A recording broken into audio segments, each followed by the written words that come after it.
welcome to We Are Soccer, the show that talks about pro soccer, youth soccer, and everything in between. If it has to do with soccer, we're going to discuss it.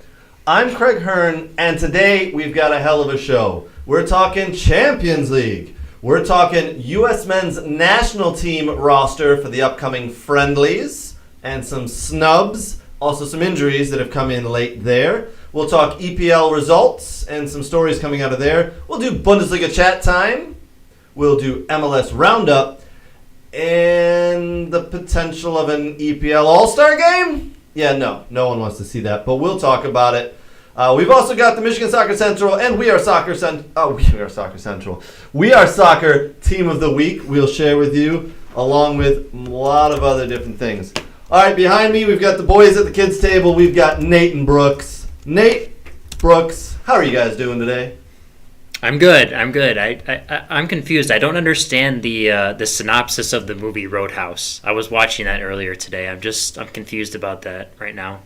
You've already lost me. I know. I have no idea. But I'm drinking my Black Ops coffee, which tastes very good, and Nate brewed a very good batch here. Ooh. But I am ready to talk some soccer besides talking about Patrick Swayze and Roadhouse. So there you go. We can do that on our secondary podcast. Yes.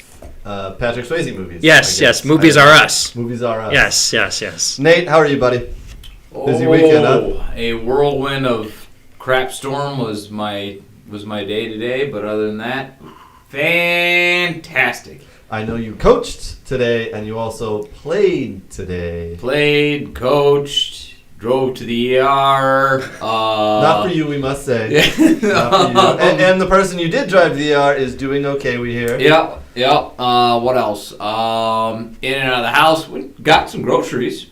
That's a plus. Yeah, chicken. Good stuff. There you go. That's pretty much all you're eating these days. Yeah, and a little bit of rice. Yeah. And that's me in a nutshell, running around like a madman all day today. Nothing wrong with that. I spent my day at a child's soccer game as well. My daughter played, and for the first half she was in goal, and we figured out she is not a very good goalie. I don't know if she did that on purpose so that she'd never get put back in goal again, or if he just really sucks at goalie. We will see. And then I went to a charity golf event at Top Golf where I spent the afternoon, not for We Are Soccer, but for myself as part of the event. Did we have the classic Hearn dancing in the goal, or no? Oh no, my daughter takes it very seriously. She doesn't do dancing. Man, that's such a I'm so let down right now. It would have been awesome if she just went out there and started doing the same exact thing. Why is your son not teaching your daughter this dance? This is true. What are the siblings doing? I know. You know what? I do have that video loaded up. What we should do is we should show that. It is here. I'm going to go ahead and push that. There you go. You guys can see the video of my son dancing last weekend. He was playing goalie as well for about 15 minutes, and yeah, he did the robot. He decided to do a little bit of everything, and that's my son. I like the dude in the cell phone in the back. He's just like not even watching the game, and he's just like, that's some entertainment he's got going on right in front of him. You know that's one of the Facebook group members, right? Is it? That is one of the We Are Soccer Facebook group members. Oh. When I posted that videos, it's Daniel McClevely, and he said, unbeknownst to me, I had a front row seat to this, and I'm in the background. That's me on the cell phone watching. He goes, there I am. So, wow. Small world, man. It's pretty funny. I don't know about you guys. I was out at the DCFC game last night. We'll talk about it in a little bit, but I bumped into quite a few members of We Are Soccer. Hello to everybody who was there last night and shook my hand and said hello. That was awesome. I was there. Everyone ignores me like normal. But I enjoyed myself, and I love it. Yeah. I also ignored you. So yes, you did. Yeah, I saw you walking away from me. Brooks was not there. He was at UDM versus Cleveland State after watching a bunch of youth soccer earlier that day. So that was a long day for me. That's cool. But between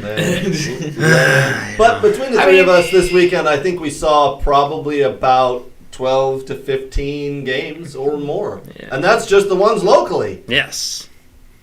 Probably more.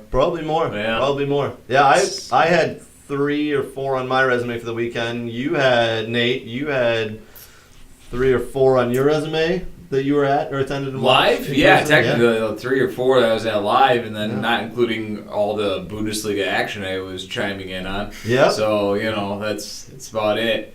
Brooks wins. He had like 8 or 9 this weekend. Oh, Brooks, you're paid to be there. Yeah, Brooks, you get paid. We have to be there. Yeah. You're supporting your children and coaching. I mean, I'm kind of forced to show up to watch my kids. It can be brutal sometimes. I'm not forced to coach, but I'm forced to show up to watch my team play. Yeah.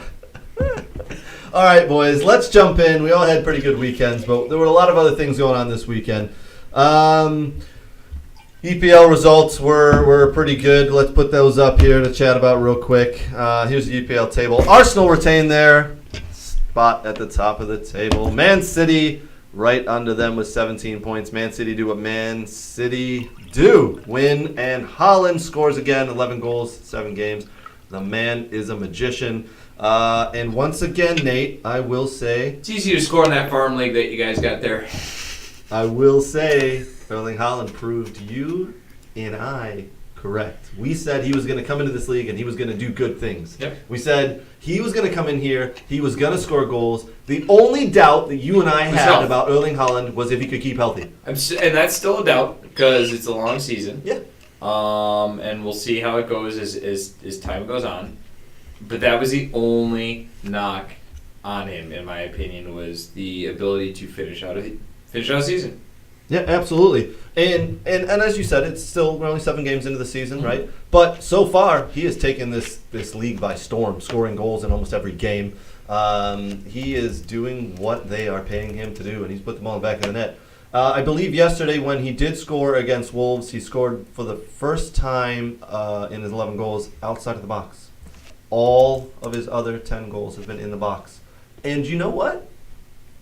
Doesn't matter. Doesn't matter if it goes in off your head. Doesn't matter if it goes in from half field. Doesn't matter if it goes in from the 1 yard line off your ass. As long as the ball goes in a goal, they all count the same.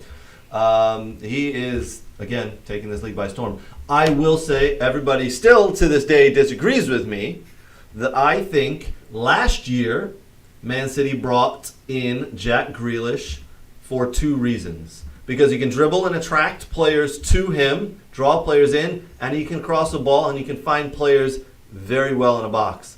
They did that last year. They paid £100 million for him. That's a lot of money. He hasn't had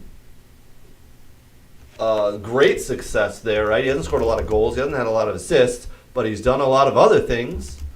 And now, this year, you bring in this young kid, Erling Haaland, who we all know about, and he's feeding him the ball, and he's doing what he needs to do. So I think it was all set up last year. I think Man City had a deal in place with Erling Haaland last summer that said, you will come, we will pay you, come to us, we're going to go get Jack Grealish, we're going to go get a few other players, we're going to get rid of a player or two, and we're going to have the ultimate team.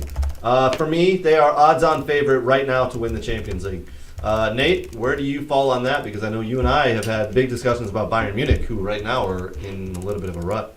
Yeah, but they're in a rut in the league. Mm-hmm. They're not in a rut in the Champions League. Right, that's correct. And I have a running theory that we can get to when we get there, but I think they're focusing, to me, it seems like, it appears to be they're focusing more on the Champions League. And if you look at the fact that they do have a historic amount of Bundesligas, what's another Bundesliga trophy for them? But winning the Champions League, and Frankfurt proved it. I think they cashed in at like $63 million, and was a team that ended up 10th, but then was in the Champions League now because of what they did in the Europa. Mm-hmm. I think that's a good, easy way to grab cash, get a premier trophy, and kind of focus on something that is a little bit more marketability. They're just resting guys when it comes to going against you guys. Now, Mane was rested last weekend, and then this weekend.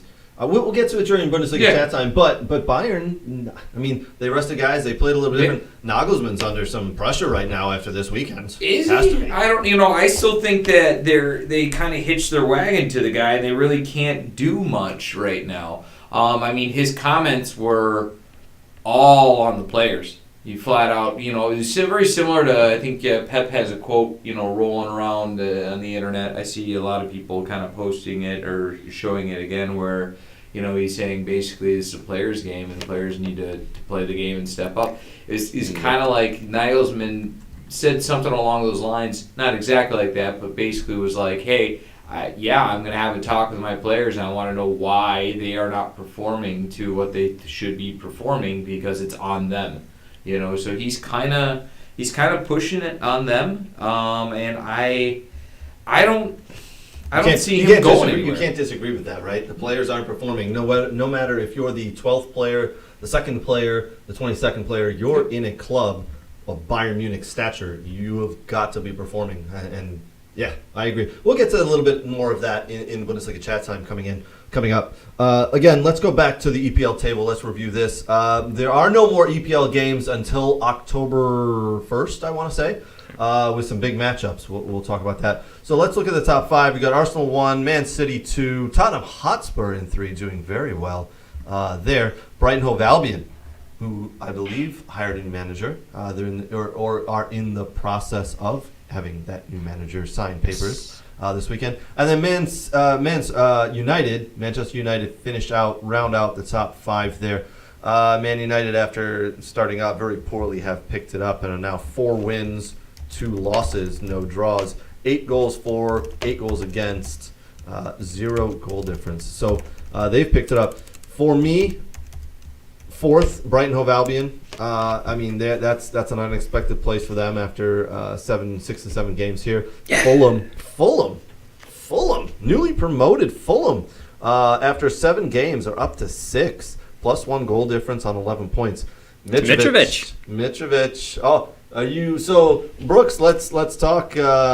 Are you maybe going to jump bandwagon now that Potter's going to Chelsea? You're going to jump from Brighton Hove Albion maybe to Fulham? I don't know. I was thinking about, because I was watching All or Nothing, maybe jumping on the Arsenal bandwagon now. I like it. Yeah, but it's not because they got cool gear. You know what I mean? I do like Mikel Arteta. I do like Mikel Arteta and the players he's brought in. But also, someone who is snubbed by U.S. men's national team, who we'll talk about Greg Berhalter and that coming up just in a few minutes here.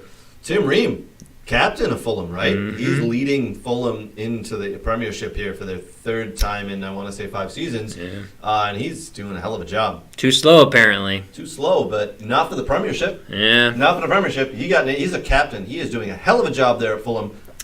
I got to say... It's Scott Parker coaching him, right? Is it Scott Parker at Fulham? Yeah. Yeah?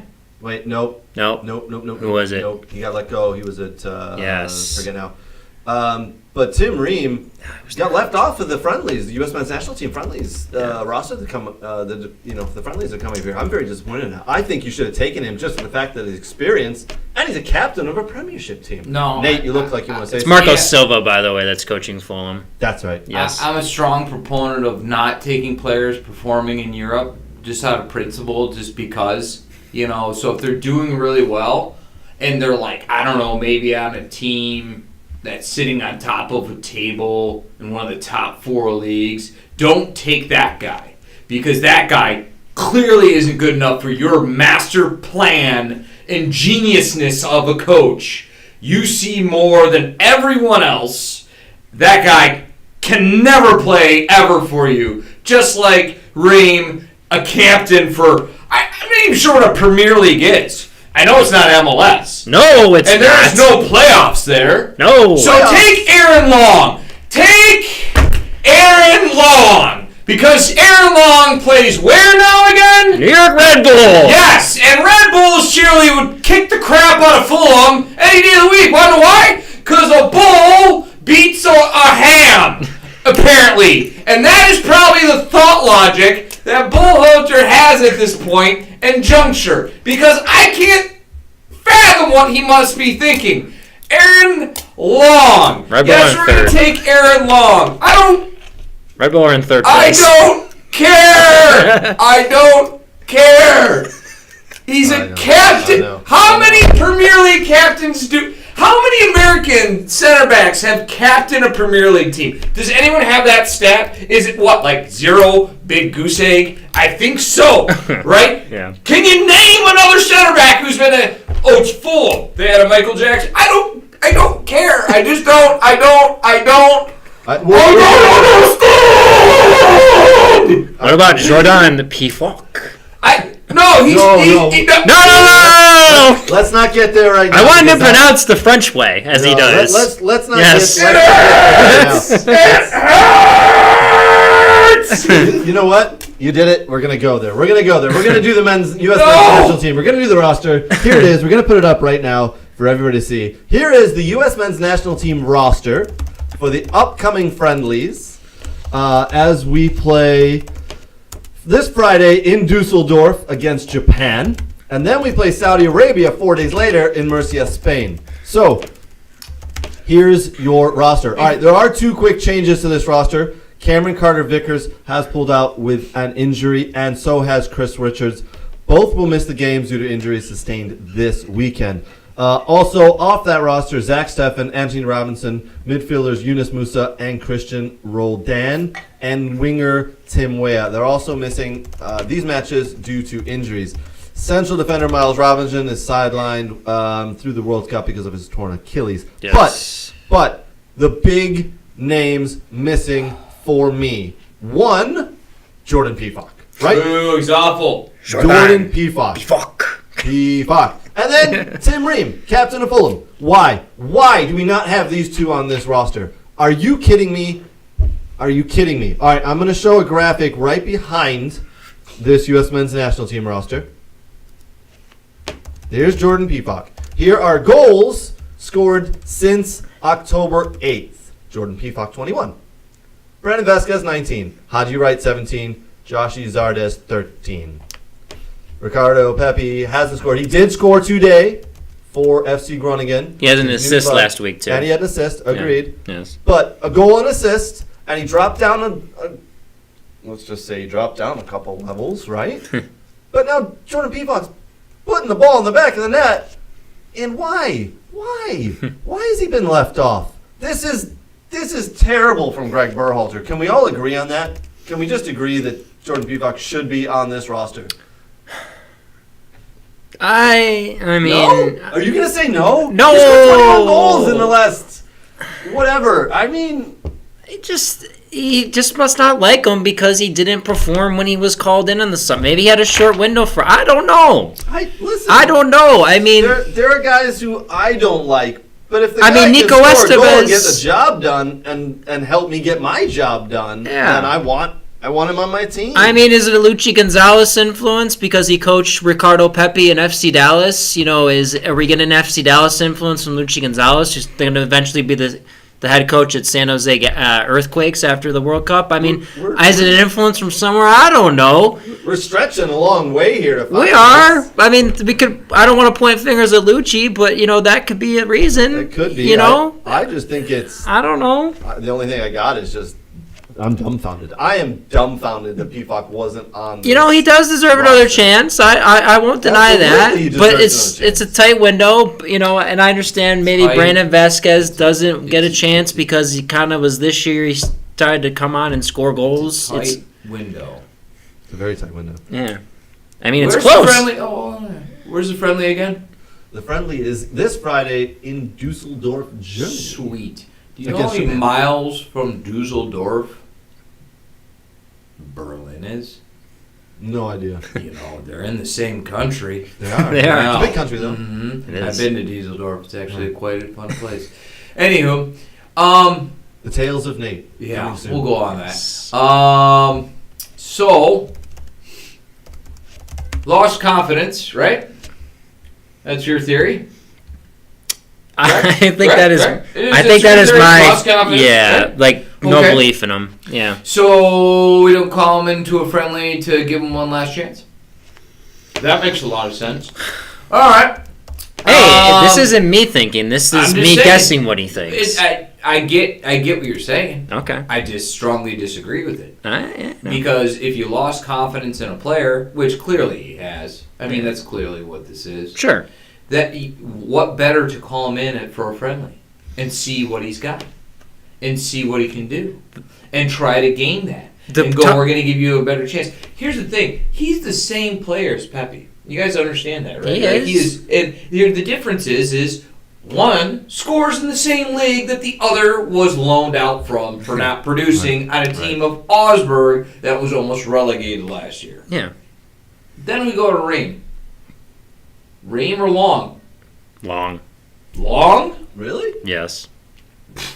I don't like the way Tim Ream plays. And I kind of agree with Berhalter, and I don't like the way he moves. I mean, if it was me... Listen, if we're talking about... Not saying starter. I'm saying if we're because talking Long about ain't people on starting the in this dance game, is it? floor, you know what, Brooks? I apologize. We'll let you finish. Yeah, Go yeah. ahead. So, like, just for me, I mean, I think there's more prospects that deserve to play, and that can be when they have to go up against better athletes, when they're in 1v1 space, as, you know, maybe then, you know, in a World Cup moment in group play that are going to be called upon to do something. I mean, I think Tim Ream has been so-so for the national team. I think he's very much always flourished with Fulham because he's been at a comfortable spot, and I think they've utilized him very well with what he can do. I just think if you've watched how Berhalter's always put his teams together in like Columbus and whatnot, you know, Jonathan Mensah, Josh Williams. I mean, those two guys are guys that can move, cover ground, they can play out of the back. You know, and if you really think about it, the two guys that we're going to start anyways next to each other, where it's going to be Robinson and Walker who can cover ground. So that's my or point. Richards, who is going to be the next guy. That's my point. Yeah. He's not a starter anyways. Yeah. And so why wouldn't you bring on a guy who has a captain experience? He's an American captaining an English team. Sounds like my Stephen Fry argument here of why you wouldn't bring him in as a third-string keeper. No, you don't bring Stephen Fry in because he's not gonna. He's a waste. It doesn't really matter. He's got experience. He doesn't have any national team. All right, we'll continue on Tim Ream. We'll get to Stephen Fry another time. If your argument is to bring someone with national experience, you bring in Brad Guzan. Because Brad Guzan has a ton of caps. But he's hurt. He's injured. He can't play. It doesn't matter. He's not going to play anyways, right? Well, so, anywho, or you bring in a prospect. With Ream is a captain in the Premier League. Last time I checked, 3-4 weeks ago with the Ted Lasso jokes on Jesse Marsh, Americans really aren't sought after players in the Premier League in England. He earned that. He's been there for a while. He has the respect of people there. That's leadership. Sure. And I'm sorry, I strongly disagree with the can't hang in a World Cup group stage when he's doing it in the Premier League. Unless we're so my thoughts would be, sorry not to interrupt, but my thoughts would be if Berhalter's projecting that he keeps his job after into the next World Cup into 2026. Which, probably 2 cycles is probably the most for most coaches, as we know. I mean, I think your love went a little too much with Germany. But I think if he's starting to then prepare the players for the players he wants in the next cycle as well, I mean, could you see that as an argument or a reason? Sure, okay. But how old is Aaron Long? Aaron's in his late 20s. Mm-hmm. So he's 29. Yeah. So he's not going to be around for 4 years.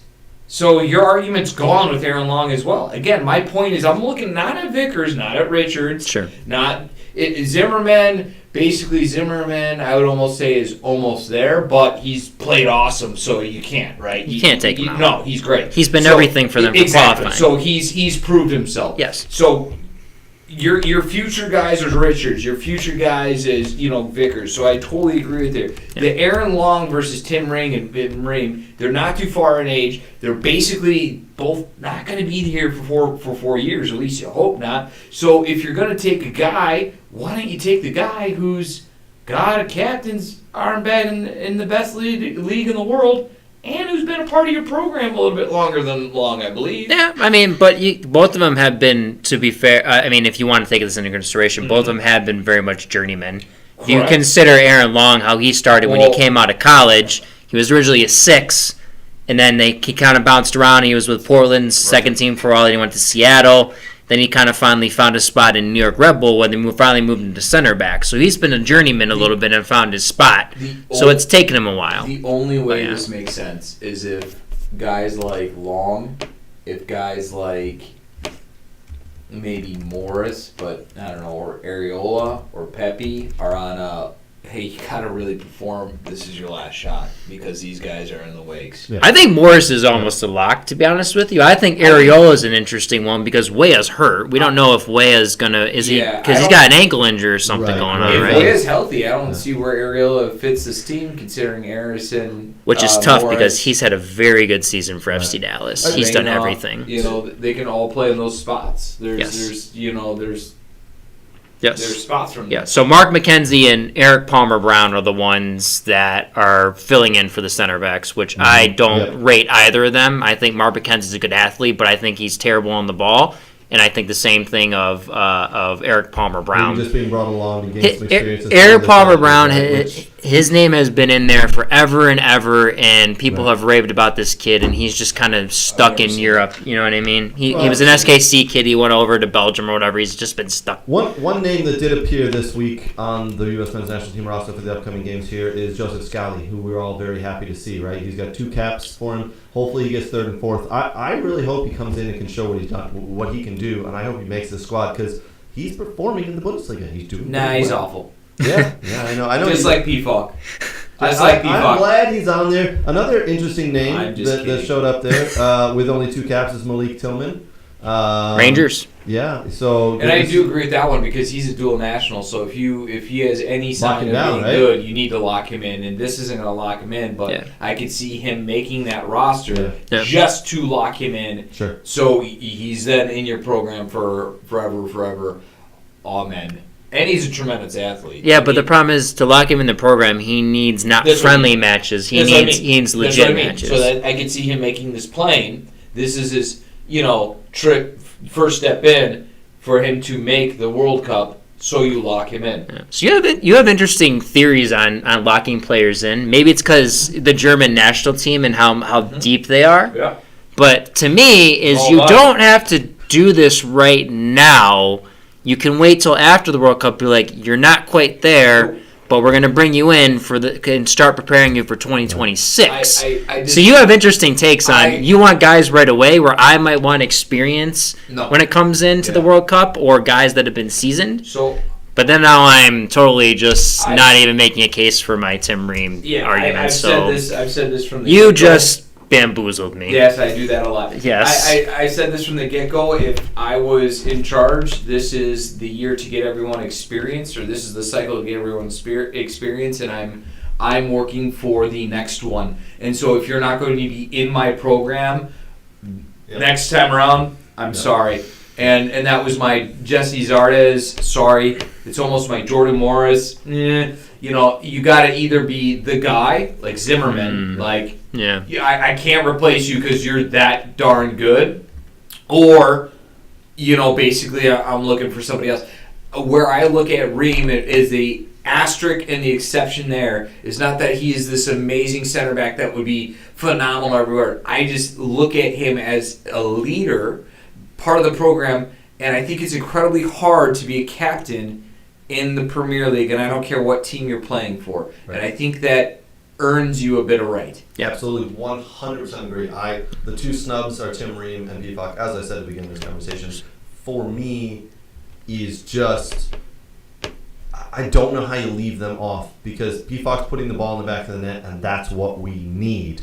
And then you got Tim Ream as a leader who plays in the hardest league in the world and is captaining a team, as Nate said. So, for me, 2 big snubs there. Brooks, you wanted to make another point. So, my question is, because PFOC has been on a better stretch as of late, if you look back into last season compared into this one, so was Sargent not the right one to pick just because he got hot for a second?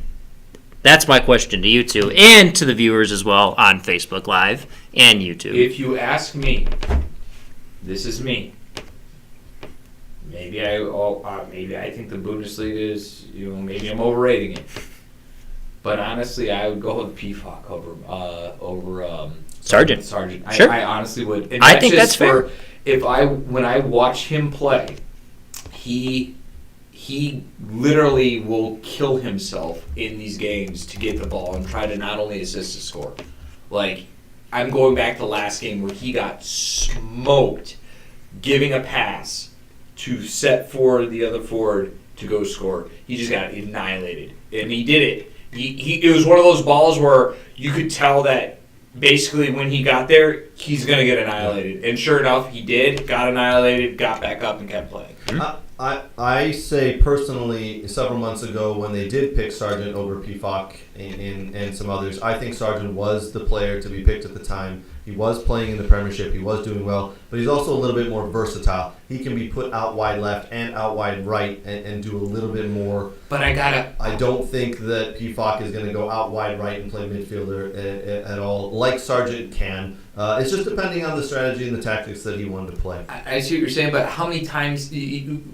We have so many players that can play multiple different positions, right? Yeah, we're saying the same thing about Jordan Morris, right? Well, he can do this, he can do that, he can do this, he can do that. You know, at a certain point, you got to go, wait a minute, but what is my best player at X position? Yeah. And maybe that is a single-dimensional player, maybe, but you need one or two of those guys, right? And it's okay to have. Like, no one's like, you know... Lewandowski, I'm not going to bring him on the ball team. He's only a 9, and he's a pure 9. So we're just going to, you know, it's like at a certain point you're like, no, this guy's the best position player we got to do that, and so we're going to ride with him, you know. Doesn't mean that he starts, doesn't mean that he plays over others, but at a certain point you have too many tweeners and not enough specialists. And I think you need to diversify yourself a little bit. So if you're taking a Morris who can do the same, then you don't need a Sargent that can do the same. Not saying one's better than the other. I'm just saying overall. Yeah. You know, at a certain point, you got to nail it down. But if you look at all these guys, though, they are good players. And the thing with not qualifying last time was we don't have a development system that can produce players. Correct. Okay? Right. Now they've gone over Europe. Yeah. But how many of them, outside of maybe a Pulisic, a McKennie, you know, are really in Reyna, are they really special and not a tweener or just a good pro that plays in Europe? That's a special pro that plays in Europe. Let's be honest. I mean, okay, it's Union Berlin. They're number 1 in their league right now. Yeah. Will they hold it? I don't know. But they're playing really damn good. They are. And he's a starter every single game. Ball in the back of the net. Yeah, I mean. But I look at like a Sargent, like, you know, as you talked about, like, what's the difference really between, I mean, a Sargent may be a little faster than Pepe, but they still get him behind. They're still kind of a fox-in-the-box type of guy. You know, they're going to, you know, want the ball on the ground. They're not good in the air. Pepe's better in the air than Sargent. You know, Pifak is kind of like amongst them, but he's been scoring goals for Union Berlin. You know what I mean? Like, that's the thing with the forwards, and that's why my argument was for why I would bring Jordan Morris, because he adds something different as like a third striker if you brought him on. Even if you didn't start him, he get good in the air, he's physical, he's big, he can do different things. You know, that's the thing is I think all these guys are so close that it's such a you can make an argument for each one of why they should go and they shouldn't go. Agreed. And it's Greg Berhalter's job, right? With splitting hairs, there's such fine margins that it's his job to know. But unlike other countries, this World Cup for the USA is so important because the next World Cup, the 2026 World Cup, is here in North America. So we are preparing for that as well. We have such a young team. If I'm not mistaken, it's one of the youngest teams going to be entering this World Cup, depending on who he takes. But the qualifying, I think the USA had one of the youngest teams. It is in preparation so that we can do very well in the 2026 World Cup. So there's not just like for other nations of preparing for the 2022 Qatar World Cup. There is in the back of Greg Berhalter and back of the U.S. Soccer Federation's minds, the 2026 World Cup that's coming up. So there are little things like that. Maybe that is one of the reasons that Tim Ream wasn't selected, because they said they would think in 4 years' time, there's no way he's going to make that 2026 World Cup, so why waste a spot? So, maybe I just hypothesizing there. I do not agree with it. I want to say let's go into 2022 Qatar World Cup and not think about 2026. Sure. That needs to be just 4 years away. This is where we need to do. I 100% agree with you, and that is my logic. And then why are you taking Aaron Long? I mean, and that's my I got point. nothing for you. Yeah, And that's it. And that's my point. If they would have got a younger guy or a different guy more closer to the cycle, then you're working with Nate's brain and logic, and I can't argue with you there. And just go, yeah, go, here we go. But it's a double negative. Why is Aaron Long there? But then it works with my logic why you take season guys and then you just wait for the next cycle. So I don't know. I don't think any of us are wrong, to be honest with you. It's just, my thing is, at the end of the day, do you pick the best players that have the best chemistry together? And in situations where you need certain players, because you may not bring out the same starting 11 as you did in the first group match than you did in the second, depending on who you're playing. So as long as you bring the right players in, that you can, when you make the right substitution at certain moments, that they can affect the game and implement what they do very well into the game, then I am completely fine with that. But I see both points with young and then seasoned, like I think. So there's got to be a combination, right? There's got to be that balance. One of the players who is on the roster there for the U.S. men's national team in the friendlies coming up is one of my favorite players and one of our favorite players, Kellen Acosta. And when he's in town here in Metro Detroit, he visits our friend Aaron Bird at Next Level Training. I hope to see Kellen out in the next several months here training with Next Level Training. My son is training with Next Level Training. If you guys are looking to get better at the sport of soccer, if you are here in the Metro Detroit area, there's no one else you should be looking at. Aaron Bird, Next Level Training, trust me, there is no one better. I watched their training a couple of days ago. They had, I believe it was 7 to 9-year-olds. Absolutely phenomenal. These kids were moving the entire time. Good friend of mine, Ronaldo, was running the session. Couldn't be happier. I could not be happier watching the session, how he trained those kids, how he talked to the kids. There was no standing around. The ball was moving. Every child got better at soccer in that hour of training. Take your kids to Next Level Training. We'll talk about them a little bit more in our MLS roundup discussion coming up shortly. Brooks, Nate, did you happen to catch this weekend a young man aged 15 years and 181 days old by the name of Ethan Waneri? Is this the young kid that came on in the league, like the youngest player ever to play in that league? He is now the new youngest player to play in Premier League history. Wow. He came on for Arsenal. There's like weekend. a 13-year-old that came on, or 14 in the A-League for Australia. Yeah, there's a 14-year-old in the A-League. Yeah. And he looked young. Yeah. That looked like a bit of a gimmick to me. But this kid coming on for Arsenal, playing against Brentford in the Premier League, looked like he can do the business. Again, I'll tell you, at 15 years, 181 days old, amazing. I'm blown away. I know Arsenal were leading at the time. They beat Brentford 3-0. Arsenal, for me, are a club that is really, really on the rise. I really like what they have done in the past 2 seasons. Made some good changes, brought in some good players. They've got a young group of players, and now we see that it extends back past the group that we've seen for the past 6 to 12 months. I don't know. The kid can do the business. The one in the A-League in Australia, the kid was 14. Again, that looked a bit gimmicky to me. I wasn't super happy. I think when is some team going to do this as a gimmick and bring a 13 or 14-year-old on, and the kid's going to get clattered into, because this is a man's game, and this is a physical sport. And I hope no kids get hurt doing silly things like being put on the field when they really shouldn't be.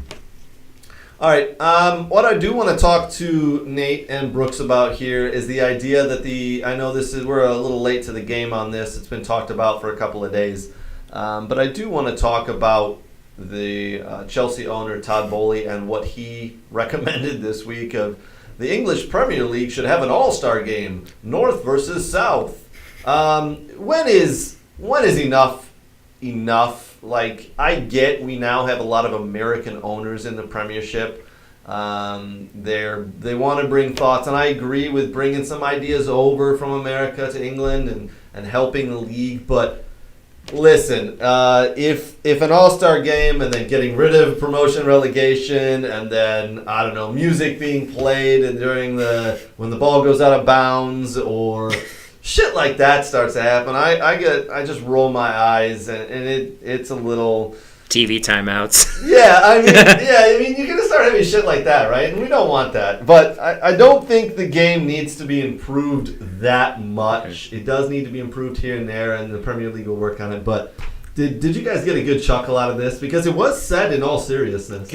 Can somebody show me the Americans and the American sport that has really high ratings for any type of All-Star game ever? Like, nobody likes it. Not even us who are accustomed to it. Nobody's like, hey, sorry guys, Pro Bowl's on. Let's turn on the Pro Bowl. They have to run gimmicks within the U.S. to get people to turn into that stuff. Nobody watches it. No, maybe a little bit with the baseball. I think people actually like the home run derby or something. Well, wacky the thing, baseball, I do. baseball's the only one. Maybe. I don't know. I'm not a baseball fan, so. Major League Baseball is the only one that actually has. If you win, the winner there's gets consequences. The winner gets the home field advantage for the World Series, right? Yeah. So that's the only one that has a little bit of competition and consequence to it. Yeah. The others, as Nate said, they're garbage. Yeah. Basketball, the score's 150 to 162. Yeah, I like what hockey did, how they reorganized with the 3v3 and everything. I think that was creative. It's fun. It's interesting. I mean, You know what I mean? It's fun and it's gimmicky, but no one's really trying because Yeah, they don't want to get no one hurt. wants to get hurt. And I think it's the same in soccer, right? No one would want to play because, I mean, honestly, if, let's just say they did this and Philip Coutinho and Tyrone Mings made it from Aston Villa and they go play in this All-Star game, and my thinking is, please don't sub them in, don't put them in, and if they play, don't pull a muscle, don't get injured. We've got important games coming up. So I like MLS All-Stars against Liga MX because they play though. It's there is a rivalry between the leagues. Yeah. That's why I like it. The gimmick was we're gonna bring Chelsea over and we're gonna have like half their starters play or a quarter of them and all their academy kids, and it was a joke. That was totally a joke for me. But when Liga MX and MLS started to say, hey, let's do this. Actually, kind of interesting to get that like a USL All-Star game and an MLS All-Star game. Would that be kind of interesting? That would be So, yeah. Kurt chimed in. Basically, I think he's with all of us in the whole world. Enough is enough. Basically, MLS All-Stars do the same thing when they're playing each other. Yes. Is when they're. They haven't done that in a long time, Eastern and Western Conference. You know what would be neat, though? It would actually be neat, I think, is a USL All-Stars versus an MLS All-Stars. That would be kind of cool because it's two different leagues and maybe you can get something there. They can take the same All-Star break, too. That's like halfway point. Yeah, they're on the same schedule. Yeah. Now, right. My thing is, you're the new kid on the block. Why put yourself out there to be dumb? So that'd be equivalent of like somebody else buying an NFL team and going, hey, we're going to change some of the rules here and just, we're not going to do quarters, we're just do two big halves or something. You know what I mean? Like, dude, like tact. Why put a target on your back? Yeah, don't be. You just walked into the area. Just relax. Yeah, is what it is. Don't say much. Say I have some ideas, but you know what? I'm just getting accustomed to things. I'm more focused on a club, trying to get them and win. Everyone go, all right, great. Don't be like, hey, here's this thing that you're not accustomed to, that your culture's not accustomed to. Oh, I get it. I mean, soccer's been around over 100 years in this country. But let me tell you, as the guy coming from where it was just brought in 20 years ago, how to do things. Yeah. You look like an idiot. Nate, I can't argue with anything you said there because he looks like an idiot. He just said, I'm the new kid on the block, and I'm going to put a target on my back, and I'm going to say dumb things and try to change a sport that, as you said, Nate, has been around for over 100 years or longer. Why? Okay, with all that being said, is there anything... Is that my second gold star for today, Paolo? Oh, yes. 2 gold stars for Nate. We should get a graphic in the corner. Bing! Yeah. Like a little... Or you put a little like dry erase board. You can with all that tally being said, we all vehemently disagree with the All-Star game because it is a stupid idea. Yeah. Is there anything in American sports that we do think can be taken over within a game, within a sport, within the atmosphere of a stadium. Is there anything here from American sports that can be taken over to England, to Germany? With all that being said, we must say that the NFL and the Bundesliga have signed an agreement this week. They are now working together. They have been working together since the COVID shutdown. They kind of been trading some notes, but now it's made official. The two leagues are working together to see how they can make their product better. With the NFL taking, I believe it's 2 games next year. To Germany, right? Over to Germany, yeah. But is there anything else? Is there anything from the NBA that can be taken to any of the soccer leagues? So I got a bunch. You A okay? bunch? I got one. Let's hear it. I like if they had a competition where it's very much like MLS playoffs, where it was one and done type of thing. I like that, where if it was like you get into later rounds FA Cup, where it's not home and away anymore. You're talking about adding playoffs to the Premiership. No, not at the end of the season, but like in a cup competition where you got to play home and away. I think they should do away with the home and away stuff towards like the final 16 or whatever. Sure. Then you play. It's a 1-game elimination. Like it's less games for guys to play. You play it on a Wednesday or whatever. Then you have time. If you draw, you don't have to play it again. You know what I mean? Like I would rather see something interesting like that, and I think the players would appreciate that because they don't have to go home and away for legs for that. So Sure. Yeah. All right, Nate. So we're gonna run things down. If Nate was in charge. List. Yep. So first off, with the Bundesliga, and they've actually talked about this. I think MLS style playoff at the end of the year actually wouldn't be bad until other teams caught up and things kind of iced over and settled down. Mm-hmm. So that'd be number one. So you're saying essentially that the 34 league games that the teams will have played. So what I'm saying, just get you into the playoffs. Yep. The top. We'll call it top 4. 8. Top four. Because already there, the top 4 are going to be your Champions League anyways, and you're done. And the top 4 play, and you just play 2-2 and then the final and have it be done. So similar to, which I think we can all say is pretty exciting, relegation playoffs, if you will. Yeah. Promotion relegation playoffs. Same thing. Great concept. I do love the relegation Bundesliga, and that would Bundesliga too. And especially since the Bundesliga only has the Pokal, you can do Pokal, League, and then Bundesliga champion. Yep. And so now you have the 3 leagues, just like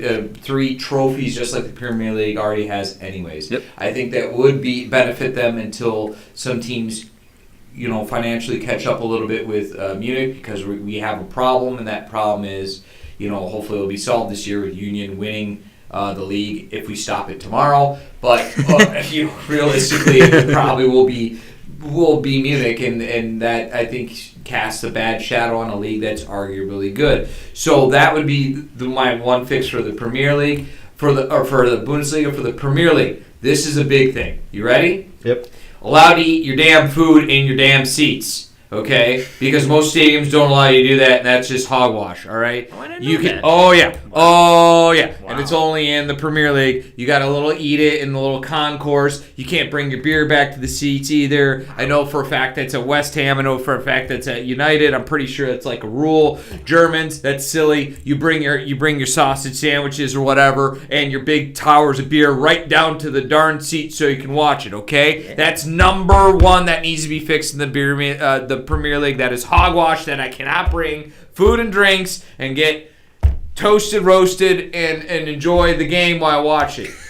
To heck with your, we're worried about people drinking too much. They're already walking into the stadium drinking too much, okay? Now, we're going to flip the American side, all right? American side, right? First, foremost, basketball. I'm going to hit this one first. What you do is, you basically play it now on grass with 2 large goals that look exactly like soccer by 120 and 75 yards. 2 teams of 11v11. You're saying, Nate, that sounds like soccer. It is. We're done with basketball. It sucks. We're gone. We're moving on. Here's what we're also going to do. Baseball. You are way too slow. I can fall asleep, wake up, take a deuce, come back, and nothing's happened. You got 1 inning. That's it.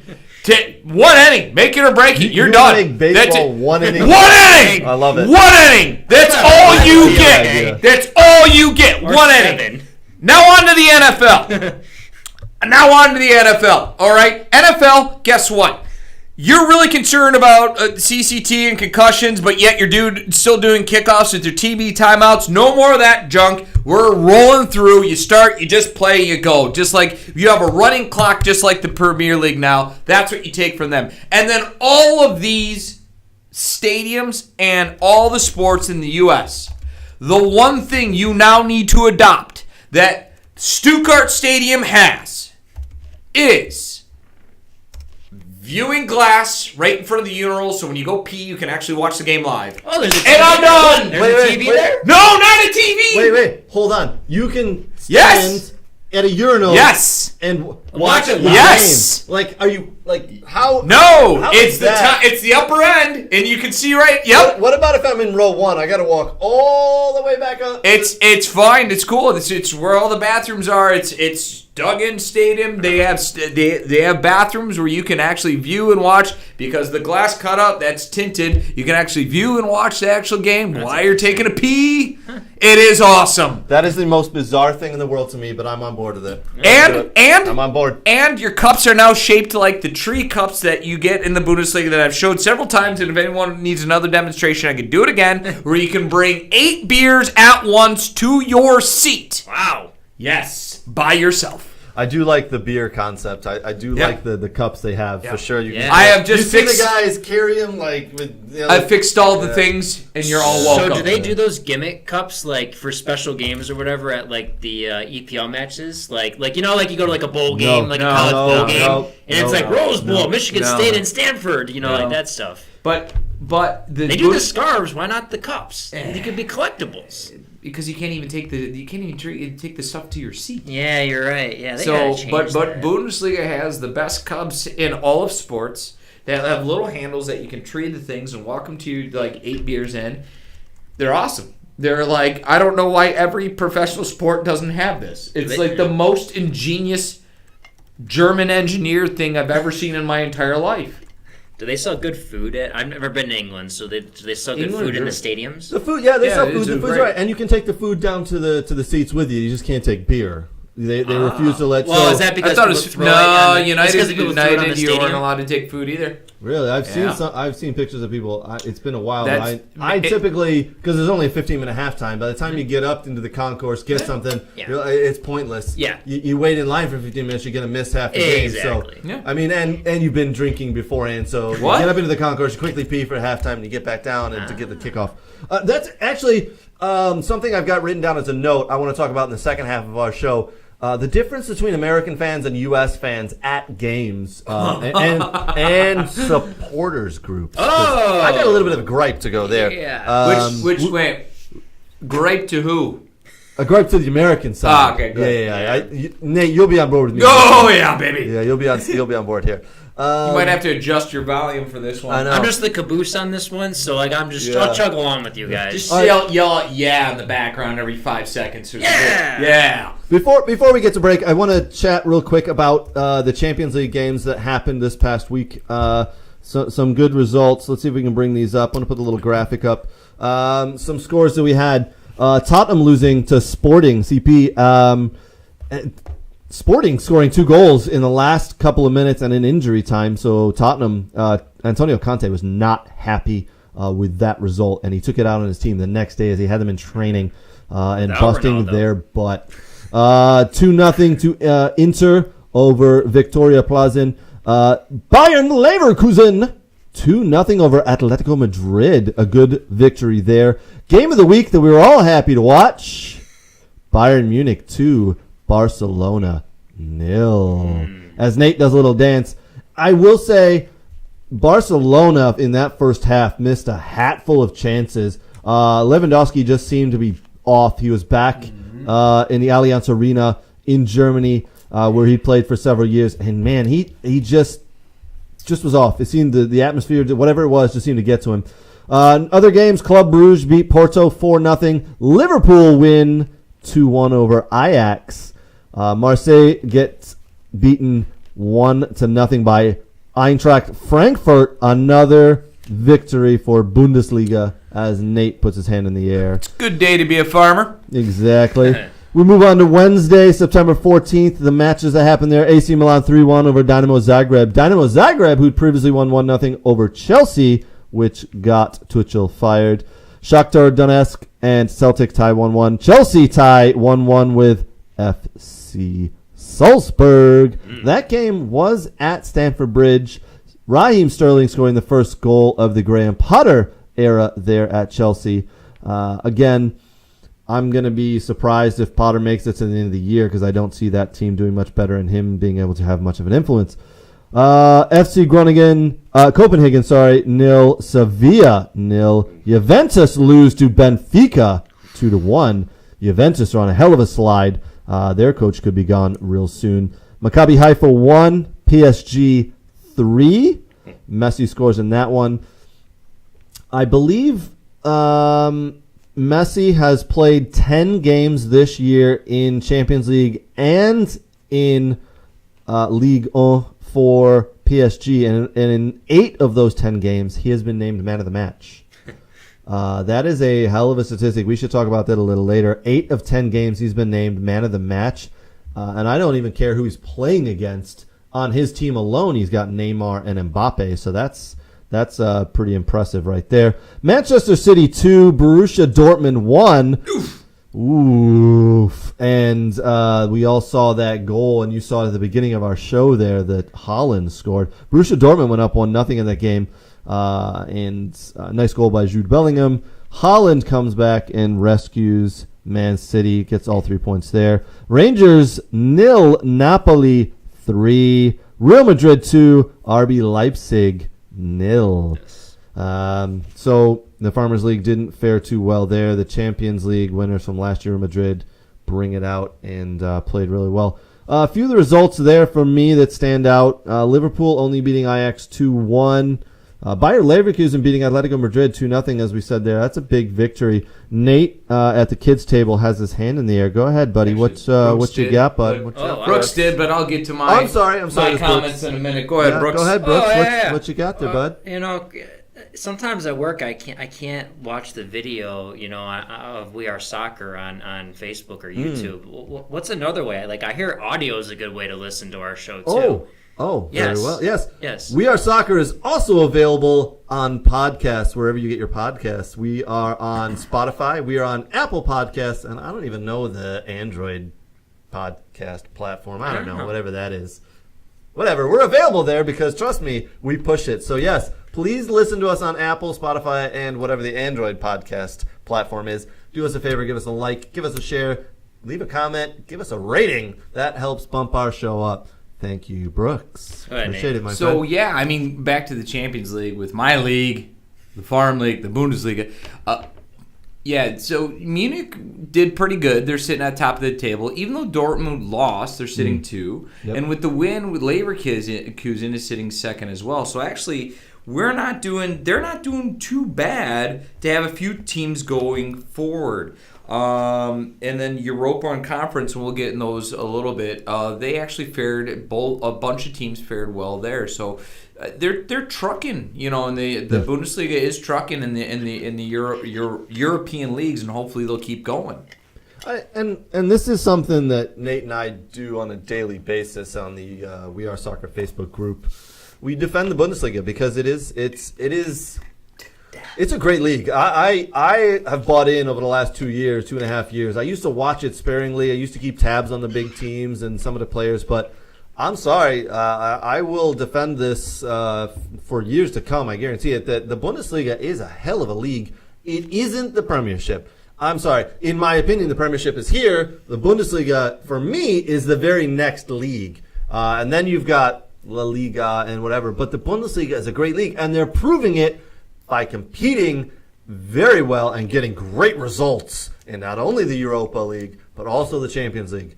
And you don't just have Bayern Munich. You've got Frankfurt, Leverkusen, Dortmund. You've got these other teams, as Nate said, right?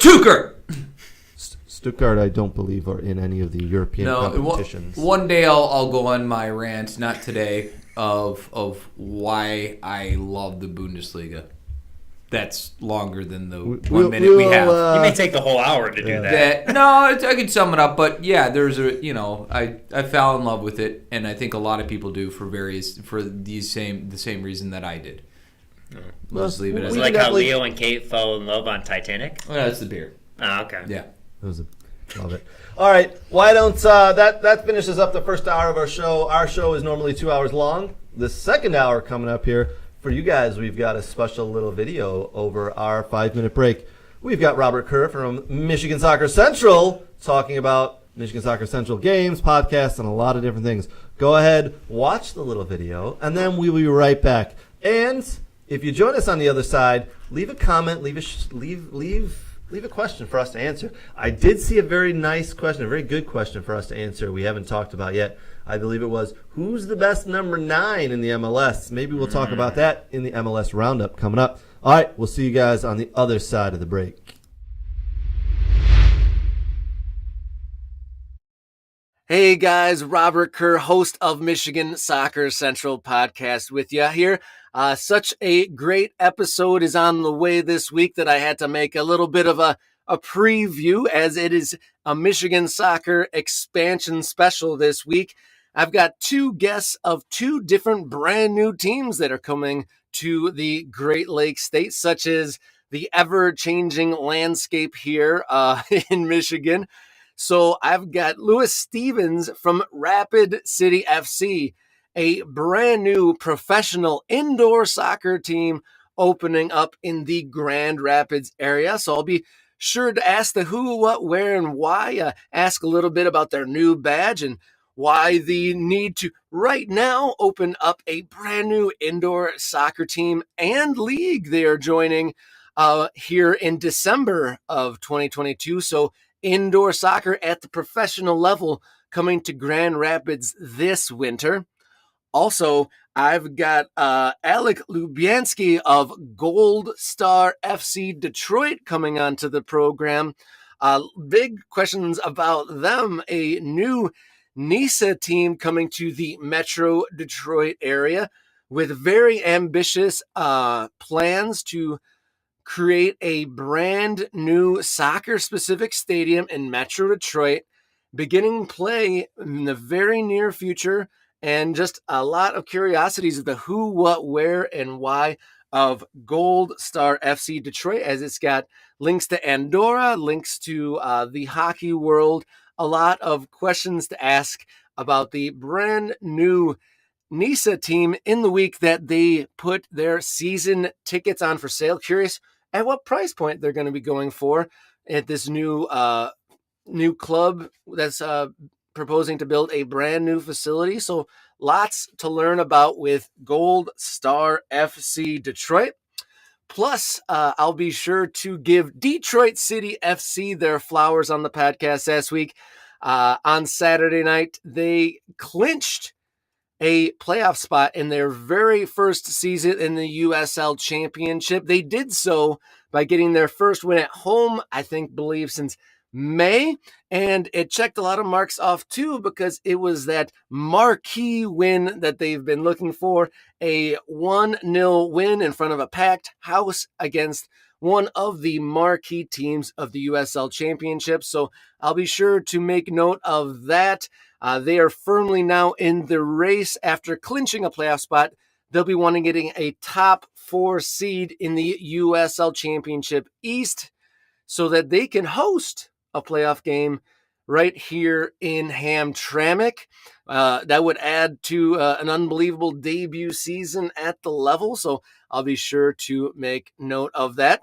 Fall is definitely on the way, so I'll be making sure to note some youth soccer.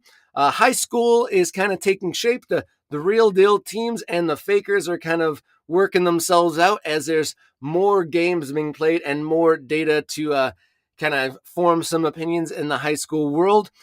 College soccer has been great. Be sure to check out last week's episode, as I had Western Michigan University's coach Chad Wiseman on the program. He has his Broncos on a roll.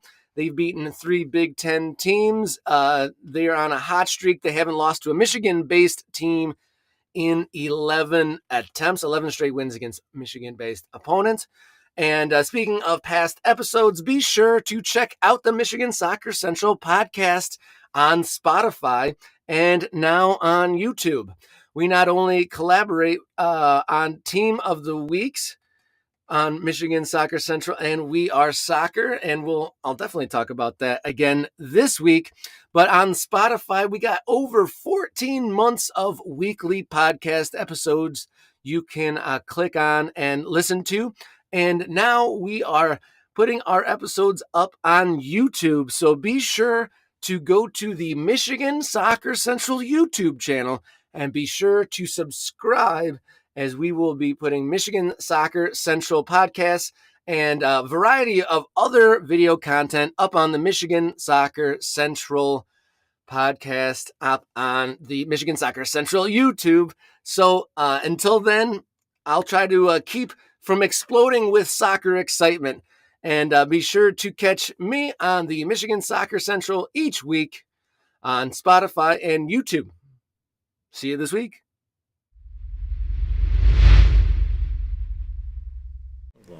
Well, thank you to Michigan Soccer Central for that video. You guys need to check them out on all of their platforms, all of their social channels, Facebook, Twitter. They do a great job promoting soccer here in Michigan at the youth level. Actually, they do a lot in the adult level as well, and the pro level, but they mainly focus on the youth level, and they do a phenomenal job. Good friends of our show. All right. Hopefully you guys were able to kind of get a beer, get situated, and now we're going to jump in. And I think we all need to do a big, hearty congratulations to Detroit City Football Club. DCFC, as they're known here in Detroit. Just well done, boys. Detroit City FC made the jump to USL-Championship this year, so this is their first year in a very, very good league, and they have clinched a playoff berth.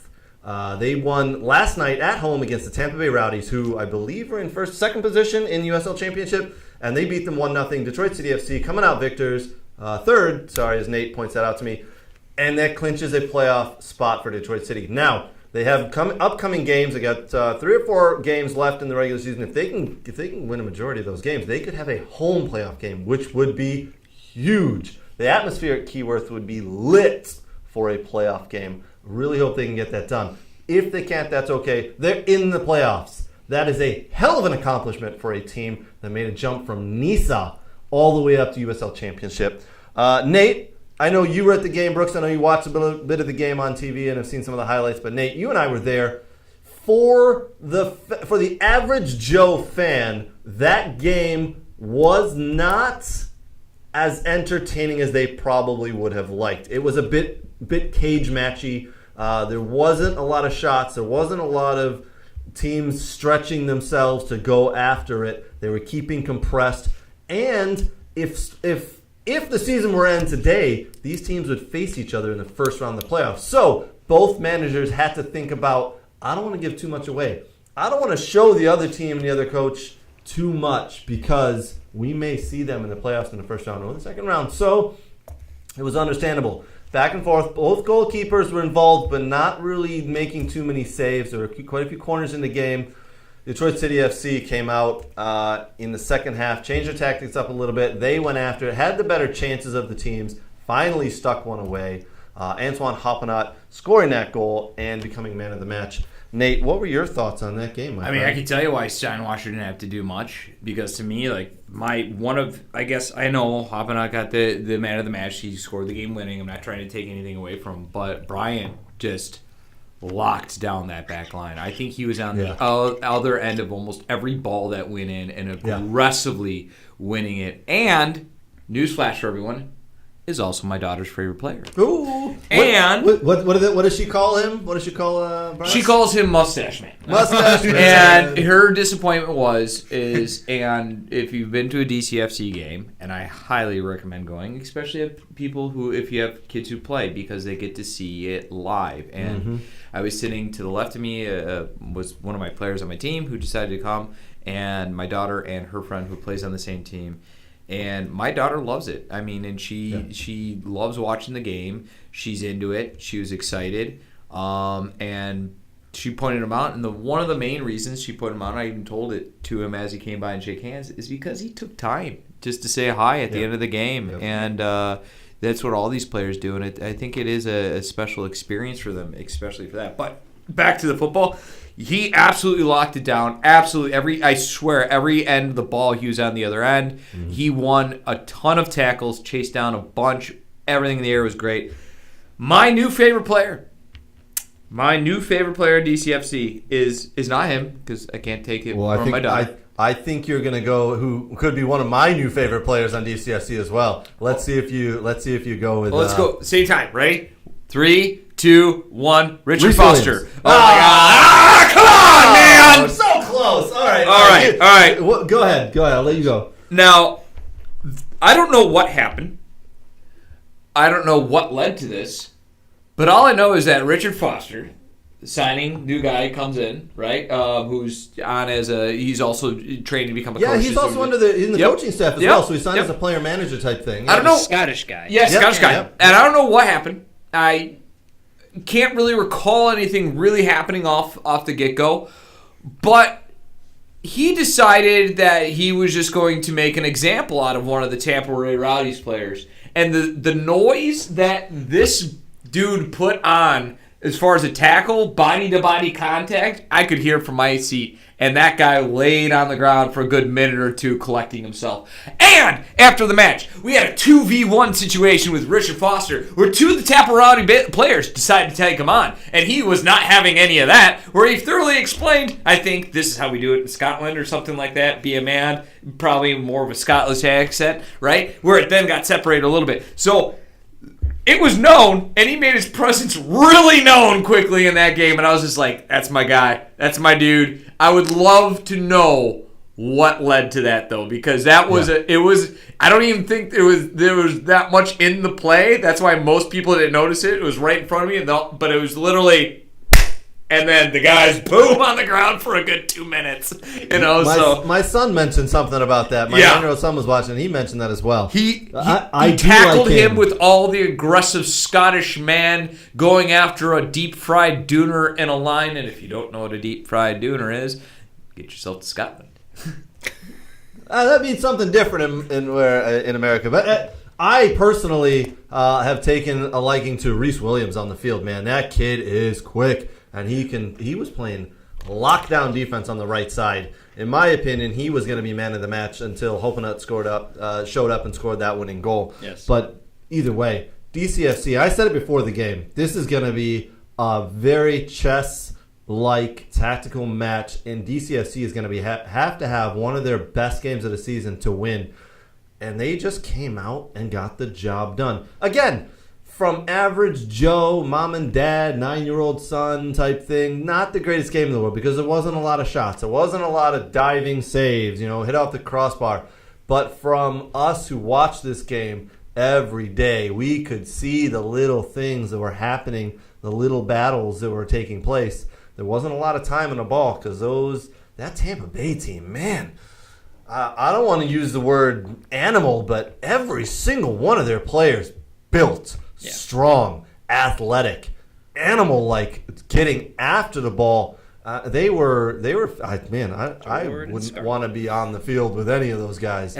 Big boys. I mean that back line: Lewis, Carroll, Bryant, heroes of the match. If you ask me, they locked it down.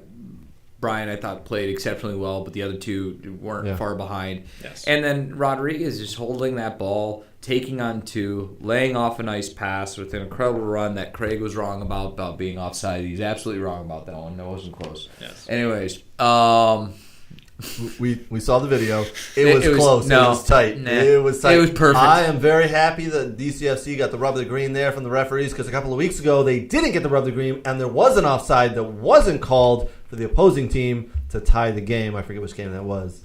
I was there for that one. Yeah, that one was offsides, right? Or it was marginally close and it didn't go our way. Who was it? But I was very happy that the close call that could have gone either way went our way. The goal stood. We win 1-0. Hartford. That was the game. Was it Hartford? Yes, it was Hartford, I think, yes. And that's the first That is the first game Detroit City have won at home since May. It's been a while. They've been getting wins on the road. They've been getting a lot of draws here at home, Keyworth Stadium. That was the first game. Great game, and that's why we're wearing Detroit City gear today, because they clinched a playoff berth. And as you can see, Nate's got his Detroit City FC shirt on as well. Plus, the DCFC gear is, in my opinion, highly fashionable. I bought a sweatshirt last night. Ooh. Oh. Yep, crew cut, and I'd be wearing it here if it wasn't 1,000,000 degrees. Just so you know at home, it's 1,000,000 degrees in here. Yeah, just so everybody's aware, it is but very warm. It is a cream-colored crew cut that I always had a toss-up between this and another one. Not to plug DCFC merchandise for no reason whatsoever, but their merch is pretty solid. Have Brooks go ahead. Looks Yes, like I just want to apologize to my DCFC friends Mary and Brad. I haven't been there in a while, so and they've probably been asking where have I been. Yes, and she is a big Williams fan as well, Mary. So she tells me how much she loves Williams, with Brad sitting right next to her. So, yes, I want to apologize to those two. And you shall see me, I think, maybe at one game before the season or in the playoffs. As long as it's not raining. As long as it's not raining or there's a cloud in the sky. Yeah. Or I have a college game that night to go watch. Brooks? Where I was at on Saturday night, okay? Sure. I was in Detroit at McNichols at UVM's That sounds like a campus. bar I used to go to. But Historic night for DCFC, our only professional team, or a college game. I understand. Just real quick question for you, Brooks. What's it like to have friends? What's it like to have friends? Oh, it's great. I would be asking for a friend, but I don't have any. But he doesn't. I do want to say we were speaking about, and Nate mentioned DCFC merch. Another great place to buy merch is at the DCFC Clubhouse in Detroit. If you ever make it down to the Clubhouse, be sure to get there on a Saturday or Sunday and watch EPL and Bundesliga games. Nate, they've got Bundesliga games on the TVs at the Clubhouse, and the store is there full of great gear and merch. I have to yell at you for like a good minute here. A whole minute? Yeah. Okay. Craig, I have a restricted diet, not eating right now, right? You know this. I know. And then I turn on, watching the page. I look in there. And then what does Craig go ahead and post? Like, what looks like the best breakfast I've ever seen in my entire life from the Detroit City Clubhouse. And I'm literally just staring at it going, I hate you so much right now. I'm pretty sure there's waffles with the cinnamon on top. There's the English breakfast that looked all right. But yeah, I was like, what is this, man? I was so mad at that moment after I stared at it for a good 15 to 20 minutes and then kind of planning as soon as I'm done which match I'm going to go there just to eat the breakfast. I don't even care. People be like, oh, what are you watching? Waffles. Next order, I can tell you, and hopefully Nate does not flip the table over that he's sitting at. Waffles. The breakfast, the brunch, the pies at the Clubhouse are absolutely spectacular. I go there to watch the soccer, but I stay for the breakfast and the brunch. You didn't post any pie pictures, but that's okay. Don't. I usually start with breakfast and then stay, have a beer, a cup of coffee, and then right around noon to 1 o'clock I have a pie.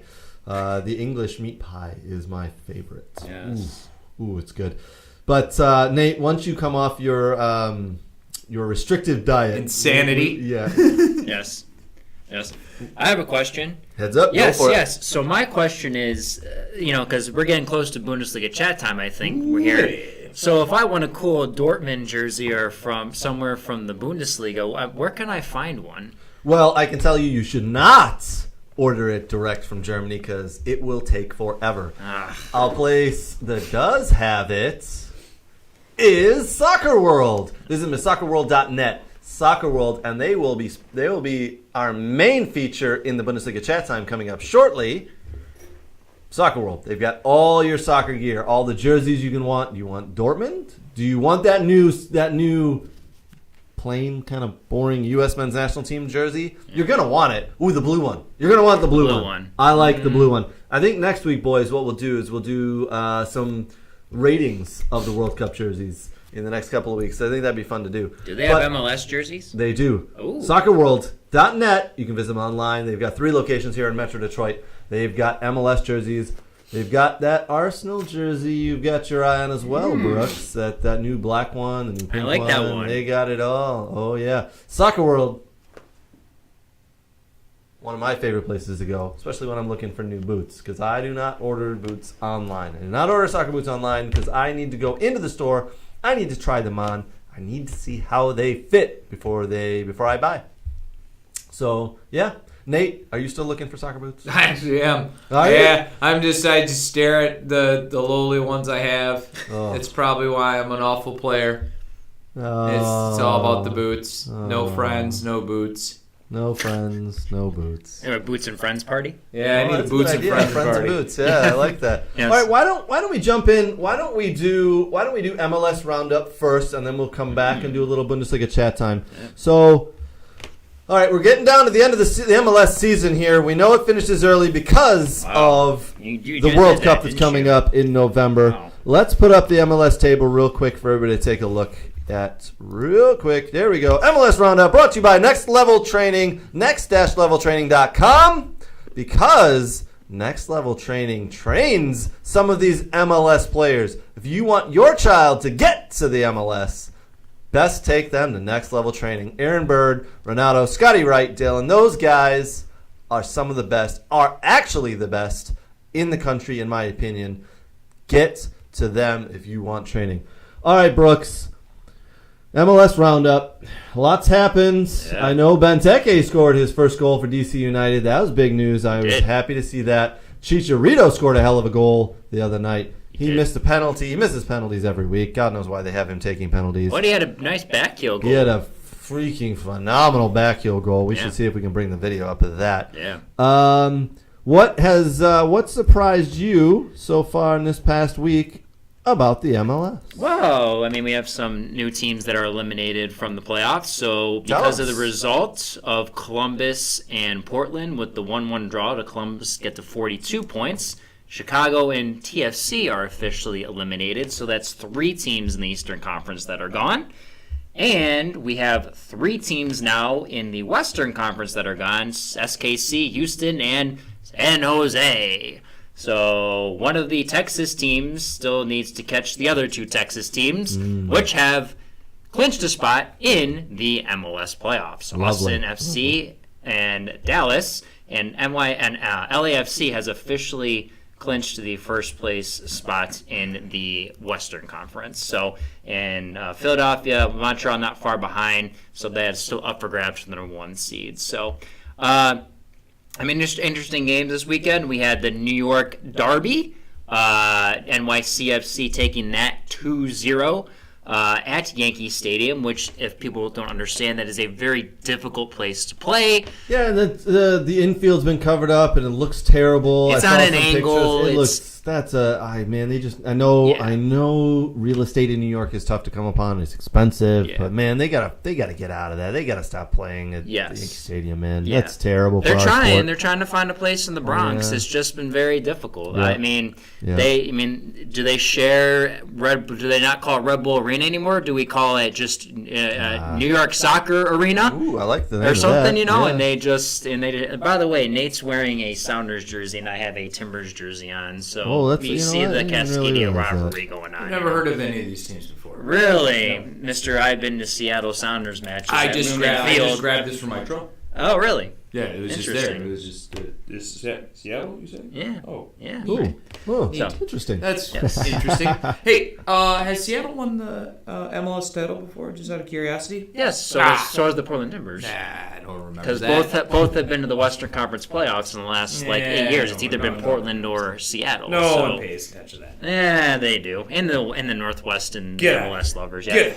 Anyway, so interesting. Oh, boys having their fun. Yes. Cascadia rivalry, Portland versus Seattle. Yes. Oh, very fun. Yes. So interesting one last night actually was, speaking of which, when I said Chicago Fire were eliminated, they were actually up 2-0 at one point against Charlotte and ended up losing in the final minutes in stoppage time to Charlotte 3-2. Wow. So that was quite a comeback for Charlotte FC. Who are in their first year? playing Yes. in MLS, so they're still kicking. They're still kicking along. there at 38 points. Columbus is right on the line there with 42.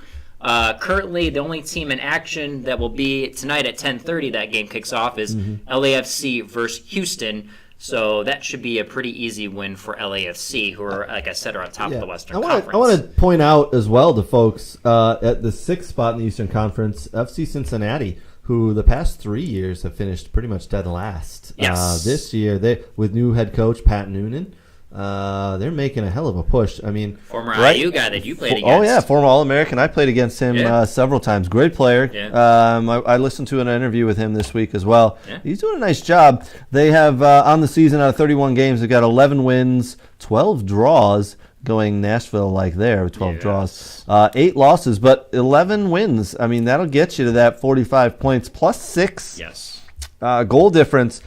Pat Noonan and that new backroom staff turning around FC Cincinnati. Yes. They're going to claim that a playoff spot, and that's all you got to do. That's all you got to do is get into the playoffs. You just got to get there, and who knows what can happen, right? It's so great. Close, though. I mean, if you look at that, let's just take the Eastern Conference right They're now. close. I think they're going to do it. He's got them going in the right direction. They're going to grab that spot, and they're going to be good. I mean, look at this. You got from 11 to essentially, so NYCFC is not qualified yet. They don't have an X next to their name they have clinched a playoff spot. I mean, 49 points for 4th place NYFC into 38 points with the Revs, which is a shocker. They lost to Montreal after the great season they had last year, but talk about a team with turnover. That they've traded the Jet away, Busquets over in Europe now. It's been a little bit of turners over with Arsenal, so it's been quite the change. But I know Petrovic, the keeper they brought in this year, has been very good for them and made some big saves. Earlier this week, Revs winning 3-1 down in Houston. It was a great win for them. But if you look at that, I mean, you have a lot of sway. The guys, you get a point here, you drop a point here, you get 3 points, you don't get 3 points. There can be a lot of movement in there changing between that 4 and 11 spot. The Revs go on a little run. Now Revs have 32 games left, so they have two games left. Most teams here have 4 games left, 3 games left to play. It's 34 in the total of the MLS season. So. Miami, who I was not high on, they have 12 wins this year.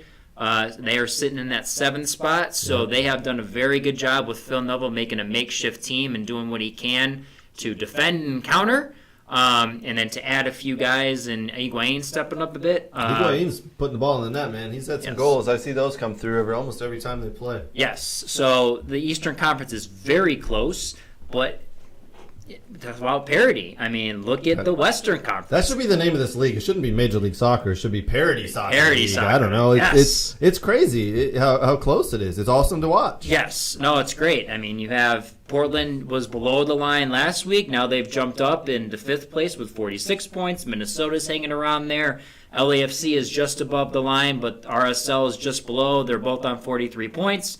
But it's very close as well. But there's a lot of teams here that only have 2 games left. LA has 3, Seattle 3 left, and then Colorado has 2. So Colorado needs to win out and hope things happen, above them. So, but Seattle has an interesting opportunity if they can win games. Seattle, by the way, never missed. I believe since they started their first year in MLS as an expansion team, they've never missed the playoffs. That's crazy. Yes. Crazy. All right, Brooks, I got to ask you though, if the season ended today and the playoffs started tomorrow, in your opinion, who takes it? What team right now is playing the best soccer and you think could get to the playoffs and win the finals and win the MLS Cup this year? What team, I'm going to put you on the spot, buddy, what team does it if it ends and starts today? So do you want just one team, or do you want the finals matchup and then who wins that You're one? so confident you can give me both teams from the Western and the Eastern Conference.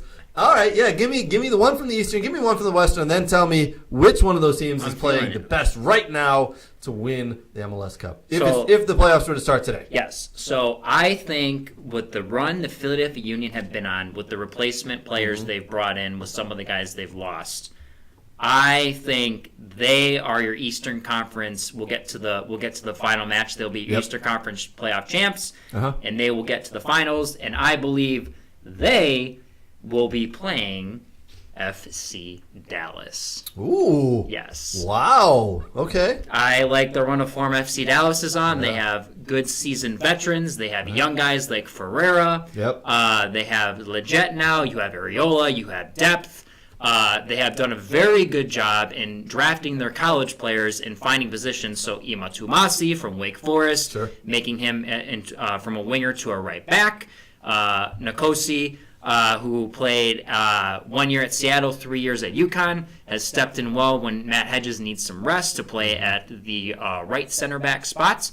And then at left back, bringing over Marco Farfan, who was a homegrown player for Portland, who played a couple years in LAFC, and bringing him over and making a trade, and I believe with him and Hollingshead swapped in the trade. So they have done a very good job with also Paxton Pomykal, their homegrown player, has come back and had a good season this year. They have Servania, who can cover ground and do very well, and then you put Leggett in there, and then Velasco's been very good. So they have depth. They have players that can score. They're on a roll. They're feeling good. So that's why I think it is those two teams. And out of those two teams, you've got Dallas versus Philadelphia in the final if the playoffs were to start today. Yes. Which one of those two teams, in your opinion, takes the cup for 2022? I will say Philadelphia, because you have a goalkeeper with Andre Blake, who can win you games. They have been scoring goals like crazy, 5-0, 4-0, 5-1, 4-1. I think it is Philly's time. It has been a long time coming for them. They unfortunately didn't make it as far in the playoffs last year, but that is my prediction right now before these playoff spots are locked in and start. But a lot of teams carry momentum into the end of the season and make a run like Portland has in Seattle in the Western Conference. So. Love it. Absolutely love it. All right. Last question, Brooks. Give us 3 games this week people need to watch before the playoffs start. Give us 3 of those, your 3 top games for the upcoming week, my friend. So we have League Cup between Liga MX and MLS coming up. So we have Nashville playing Club America on Wednesday, the 21st. That'll be in ESPN 2 at 9:06 p.m. That's a weird kickoff time. Did you say 9:06? Yes. Not 9:05. 9:05. Not 9 o'clock. 9:06. According to MLS's website. I'm going to watch that game just for the fact that I want to see if the game actually kicks off at 9:06. Yes. FC Cincy playing Chivas the same night. That'll be 7:06 kickoff on ESPN 2, so it's back-to-back for those. I am so confused, MLS. Are you doing this on purpose? Or... Okay, Julie noted, going to watch both those games just for the kickoff. So, and it's a very short week because it is an international break. So the only MLS game that's actually being played is San Jose and LA, which is always a very good rivalry matchup. That would be played at Stanford Stadium. So I believe, so that is going to be a 10 p.m. game on the 24th. Wait, does that just kick off at 10 p.m.? Just 10 p.m. even? Yeah, just 10 p.m. 10:03? No. 10:06 or anything weird? Just 10 o'clock? 10, 12. 10? That's kind of boring, 10 o'clock. Not interested. So, I'll just get that one. So those are the 3 to watch. Those will be fun, the Liga MX and MLS competition. With obviously, as we know, maybe them merging at some point or whatever. We'll see what happens. But yes, tune into that this week. That'll be some MLS action. That'll be good to watch. All right, MLS getting down to the wire here as they are about to find out what teams miss the playoffs, who makes the playoffs, and then they move forward. All right, we're going to jump in right now, and we're going to talk about the We Are Soccer and Michigan Soccer Central Team of the Week. Ooh, this Team of the Week had quite a few nominations because they have been playing very, very well. They're on a 5-game winning streak. But before I tell you who it is, if you are interested in having your team or you know a team that deserves to be the We Are Soccer and Michigan Soccer Central Team of the Week, please nominate them on any of our social channels. You can direct message us, you can tag us, you can whatever you want on any of the social channels, Facebook, Twitter, Instagram, you name it, tag us, let us know, direct message us, let us know what team you think should be the team of the week in the upcoming weeks. But for this week, let's put it up here. Where are we at? Our team of the week is the Western Michigan University men's soccer team. They have been on a roll. As I said, they've won 5 games in a row, And some of those are big wins. 4 shutouts against Michigan State. That's unfortunate. I don't know how they pulled one over on my alma mater, but they did. Yes. So they beat Michigan State. They beat Northwestern. They beat IPFW. And then they beat the University of St. Thomas. I believe that win came today, 4-0, if I'm not mistaken. Correct, Brooks? Correct. So congratulations to this week's Team of the Week, the Western Michigan University men's soccer team. And if you go back to last week, I believe, the Michigan Soccer Central team and Robert Kerr interviewed the Western Michigan coach. You can get some insight about their season, how things have been going, and what they're looking forward to coming up. Yes, great interview with Chad. I listened to that one. Phenomenal guy that's really brought that program forward since he took over. So, Absolutely. yeah. And again, if you want to see your team be nominated, or your team be the Team of the Week, please nominate them on any of the social platforms that We Are Soccer is on, or Michigan Soccer Central. You let us know through one of those, and we'll put it into our group discussion, and then we'll pick. Usually we do it on Friday, so you've got from now until Friday morning. Let us know who you think should be nominated. All right, I think now it is time for us to jump in and talk a little bit of Bundesliga. Nate, When it's you're Bundesliga chat time. lonely at home and you need a league to watch and you miss living in Germany, it's Bundesliga chat time. Bundesliga chat time with Nate. Brought to you this week by Soccer World. If you're looking for any of those awesome Bundesliga jerseys, you can go to soccerworld.net or visit one of the 3 Metro Detroit locations. All right, Nate, bring it. Let's go. They had some big wins. Go. What So do we got, bud? Just to start out the roundup, Mainz versus Hertha, 22 fouls, 7 yellow cards in that game alone. Ooh. It turned into a aggressive slugfest with a 1-1 draw. 22 fouls. These guys were flying at each other, bodies array, every which way you could go. It was actually an impressive match. I was kind of casting this one as just like, yeah, all right, 2 teams, mid-table teams. Maybe Hertha's even going to be at the bottom. We'll see. But they both went at each other like they both had something to prove. The biggest, or one of the biggest games that there was this weekend, there was a couple of them, was Dortmund-Schalke, which the big derby that they had there, probably one of the most historic ones that they have in Germany. Both teams are about 20 miles from each other. Wow. Dortmund has won the league 8 times. Schalke has won the league 7 times historically. And this was their 99th meeting. Now, also, this is the first time in 3 years that they've actually played in front of a crowd. Because of COVID, because of relegation. This is a 3-year pressure valve buildup. And wow. Boy, did that crowd bring it, and boy, did both teams go at it, and it was a good win for Dortmund's coach, 1-0, that saw them through, and I'm hoping that will set him a little bit more forward for the rest of this season that he has going on, so we will see it, that one, yeah. The big controversies, or not controversy, but the big, hubbub, Augsburg versus Bayern Munich, 1-0 to Augsburg. Everyone, I said in the beginning, said this is like the one time I got one thing right when I predict things. It's a derby match again. I do want to say, I read Nate's preview of the Bundesliga over the weekend. I went, Augsburg versus Bayern Munich. Nate is predicting an upset. All right. Well, there must be something to this. He gets some things right and some things wrong. I'll pay attention. Okay, all right. And wouldn't you know it, Augsburg won 1-0. And the first thing I did was, Nate, holy crap, Nate, you got this right. One of the top teams in the world just lost to Augsburg 1-0. What the heck? And I went and read the preview again. He nailed it. Dead nailed it. This is why we pay him to be our Bundesliga chat time chief. Nailed it. Hey, We hello. pay you with friendship. Yay.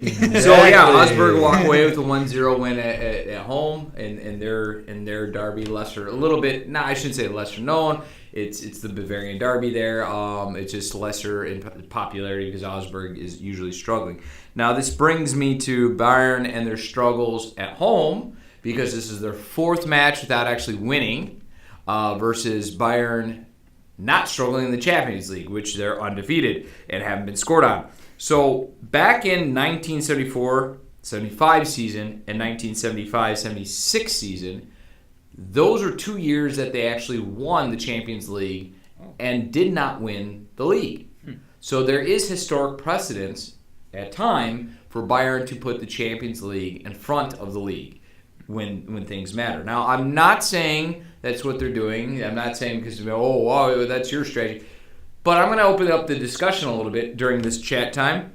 If you are Bayern, if you're an Nagelsmann, and you have 10 league titles, and, they got their fair share of Champions Leagues, and you won it last year, what would you prioritize more, a Champions League or a league win?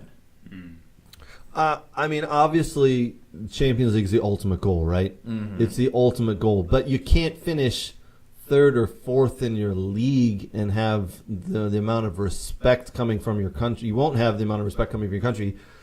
I think a good example is last year, or 2 years ago, I'm sorry. 2 years ago, who won the Champions League?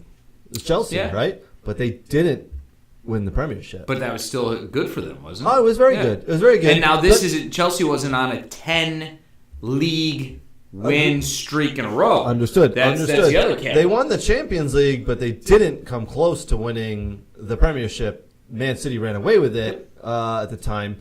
And we all said, well, Man City's a better team. That Chelsea just happened to pull one over on them.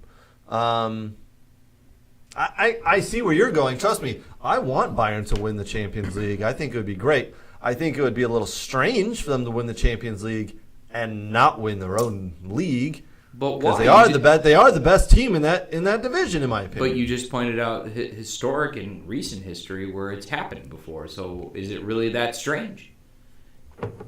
No. Not strange. Just it would be disappointing. It would be disappointing, in my opinion. I do think they will pull through. They will win the Bundesliga. They will get that done. Whether they go on to win the Champions League, I don't think so. I think they're going to run into a PSG or a Man City that are just too strong. Personally. Brooks, what have you?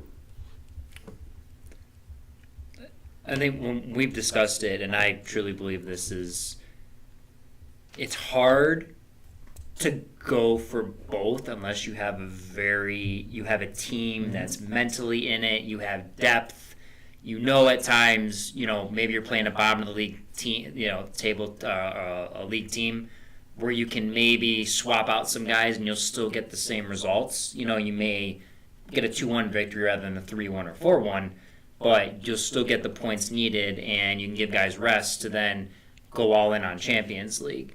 I feel like Bayern has that depth, but maybe with this year, they're just like, hey, we haven't won this in a while. It gives us some money. 4 years. Yeah, it's been 4 years, right?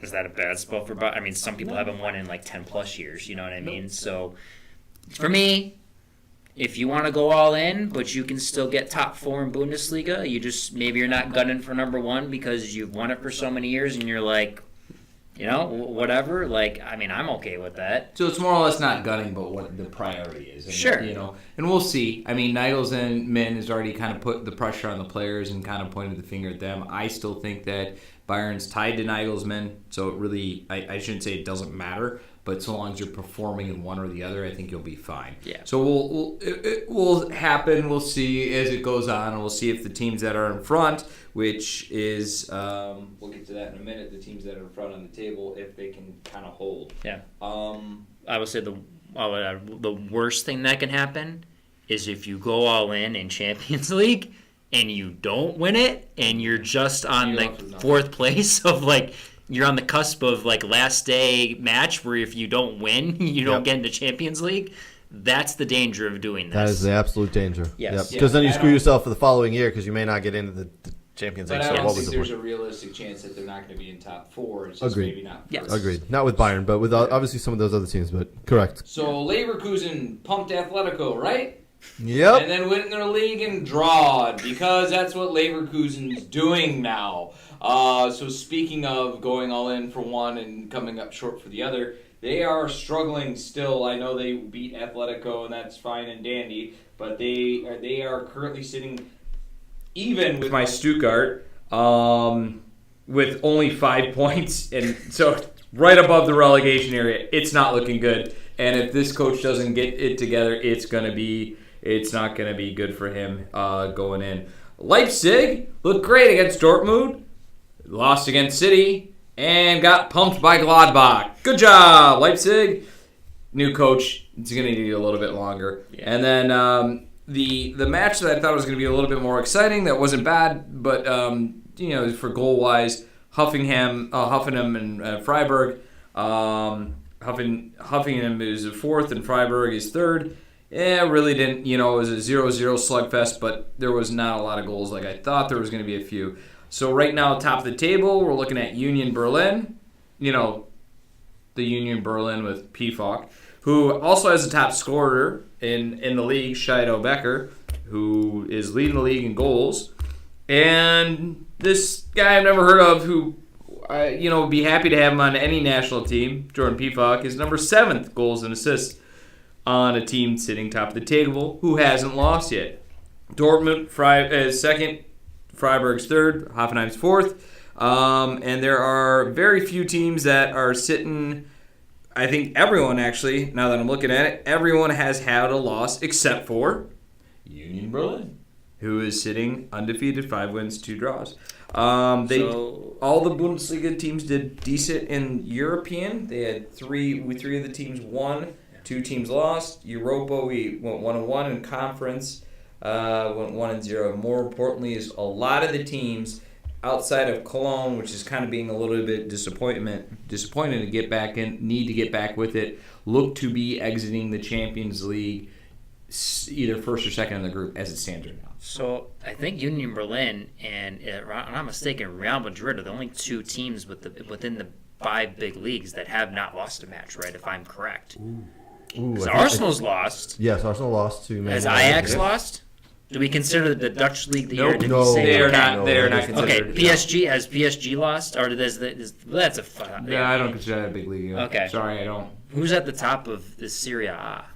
It's not Juventus, I can tell you that. Yes. I think it's AC Milan, I believe. Okay, but I think I saw a graphic though on social media that said I think Real Madrid was 1, but they didn't give any kudos to Union Berlin Because they hate it.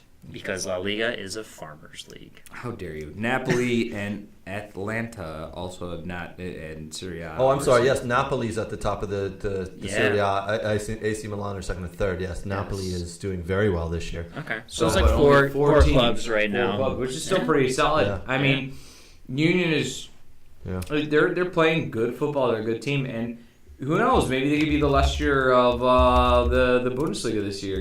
With that team that isn't a main stake and comes in and actually, because they have decent players, a decent coach, and play good football, that they come out up on top. That'd be great. It would be great for. I mean, it's done wonders for the league, the English Premier League, when Leicester won last year. When Atletico won La Liga, it wasn't Real Madrid or Barcelona, right? So it's done wonders when these other teams come in. So if a Dortmund, if a Leverkusen, if a Union Berlin, if a Frankfurt, if anybody could win besides Bayern Munich, it would do wonders for the Bundesliga, in my opinion. Yes.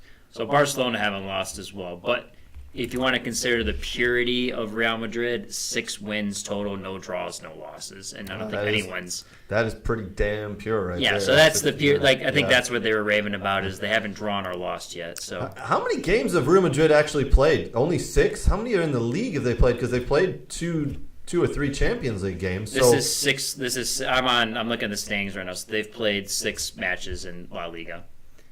okay, and then Yes. another 2 or 3 in the Champions League. So Yes. okay, all right. And Union right now can easily go on a run here. If you're asking me, and I hate to say it because Stuttgart is really struggling, They are really, really struggling. Union play Frankfurt, which have been very cold in the league. Then they play Stuttgart, which haven't won a game yet.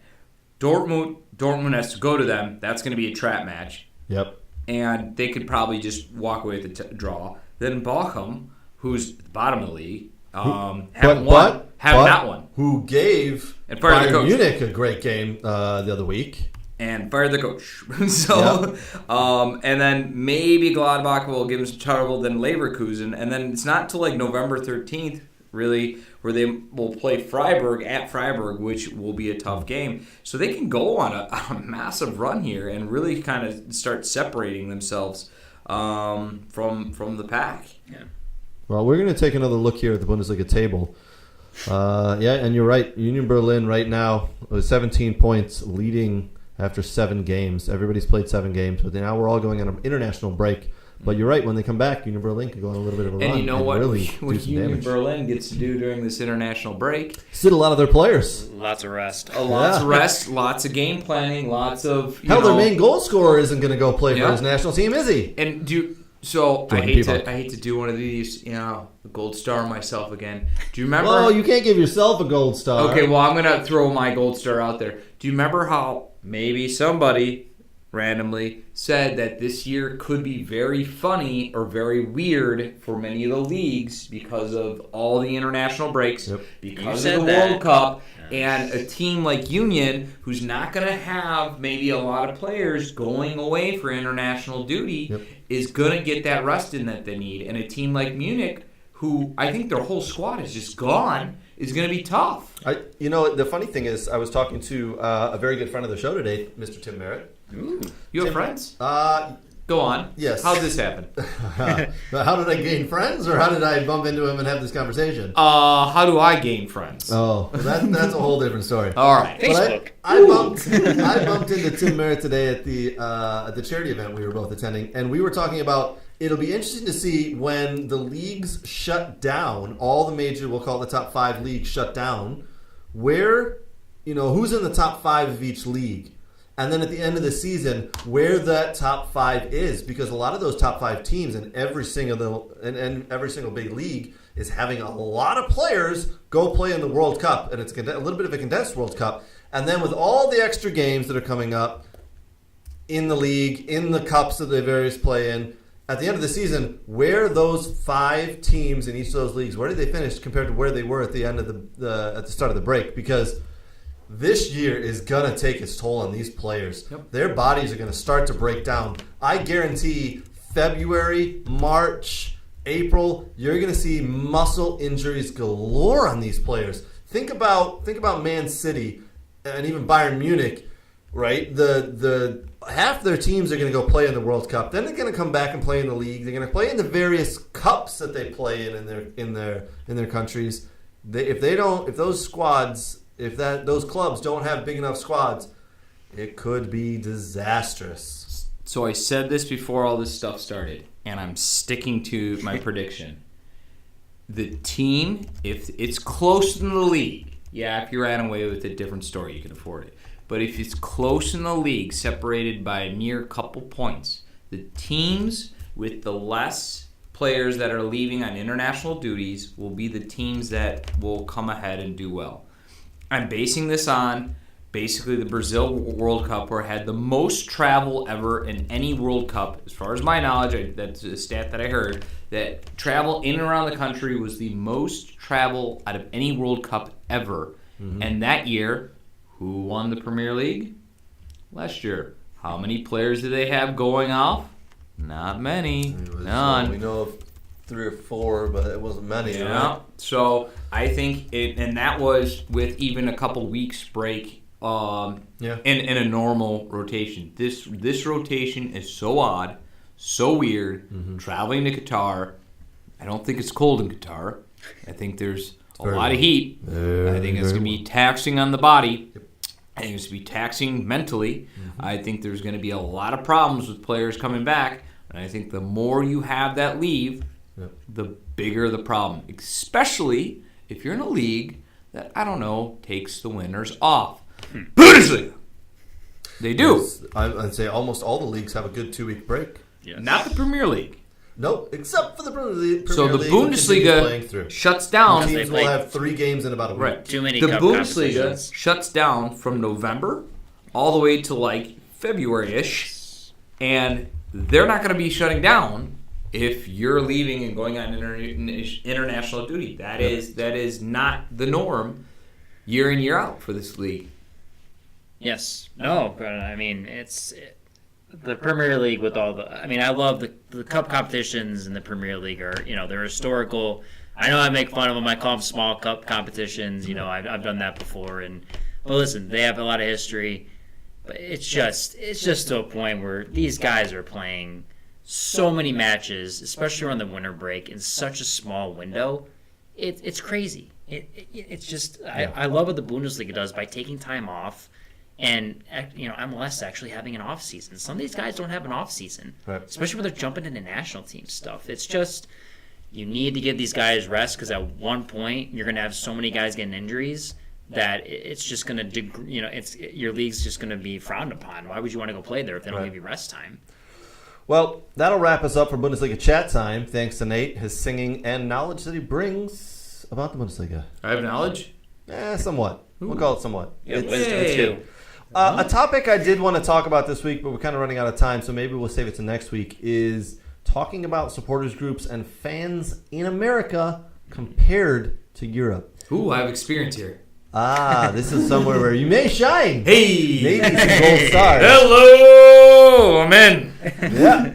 I don't know what he just said there, but yes. I think we'll save that for next week. A topic I do want to talk about next week that maybe we can tempt some people with is one that keeps going around, and it changes every year. It's changed every year for the past 10 years. It's the GOAT discussion. I want to see people in the comments today. Put it in the comments. Who's your GOAT?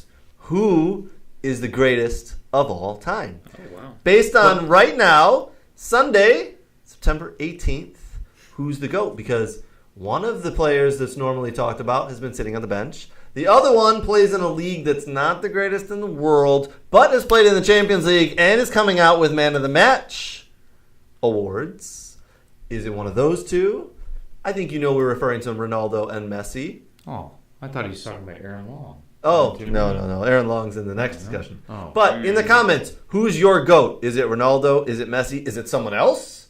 And then I think what we'll do is we'll read through the comments and we'll bring it back next week. We'll bring back some facts, some figures. We'll talk about who Brooks thinks is the GOAT, who Nate thinks is the GOAT, and who Craig thinks is the GOAT. Oh, boy. Something to look forward to. Because you didn't actually refine exactly what I need to pick, I'm just going to pick something off the wall. I'm going to say Sir Alex Ferguson, now prove me wrong. GOAT player. Go for coaching. Player. Okay. Well, Player. player. Oh, I think the discussion about coach would be phenomenal. I think, Nate, you and I may have done this once before last year. Bob Bradley. Oh, crap. We're both on the same page there, Yes. so I guess we Yes. can do that. Yes. But it would be fun to do the GOAT coach, Bruce the greatest of Arena. all time. But for this specific topic, we'll say player. So in the comments, go ahead, player-wise. GOAT, who is it? Messi, Ronaldo, George Best, Pele? You let us know who you think it is, and I think we'll bring it back next week as we run out of time. I do want to say a big thank you to everybody who's been watching and commenting, and do us a huge favor. Like, subscribe, share. Give us a thumbs up, no matter where you're at. We'd appreciate it. If you're on the Apple Podcast, if you're on Spotify, give us a nice 5-star rating. Leave a little comment, maybe who you think your GOAT is. It would really help us. It bumps us up the rankings. Also, big congratulations to the Western Michigan men's soccer team for being named this week's We Are Soccer and Michigan Soccer Central Team of the Week. Another big thank you to Robert Kerr and Michigan Soccer Central for their video that they helped today with. Go ahead, give that group a little bit of love. Subscribe, share, like on their social channels as well. Nate, Brooks, looks like we're about to finish up another We Are Soccer show. Again, I appreciate all the love and the expertise that you boys bring to the show. So thank you and cheers. Cheers. Prost! All right, that's us.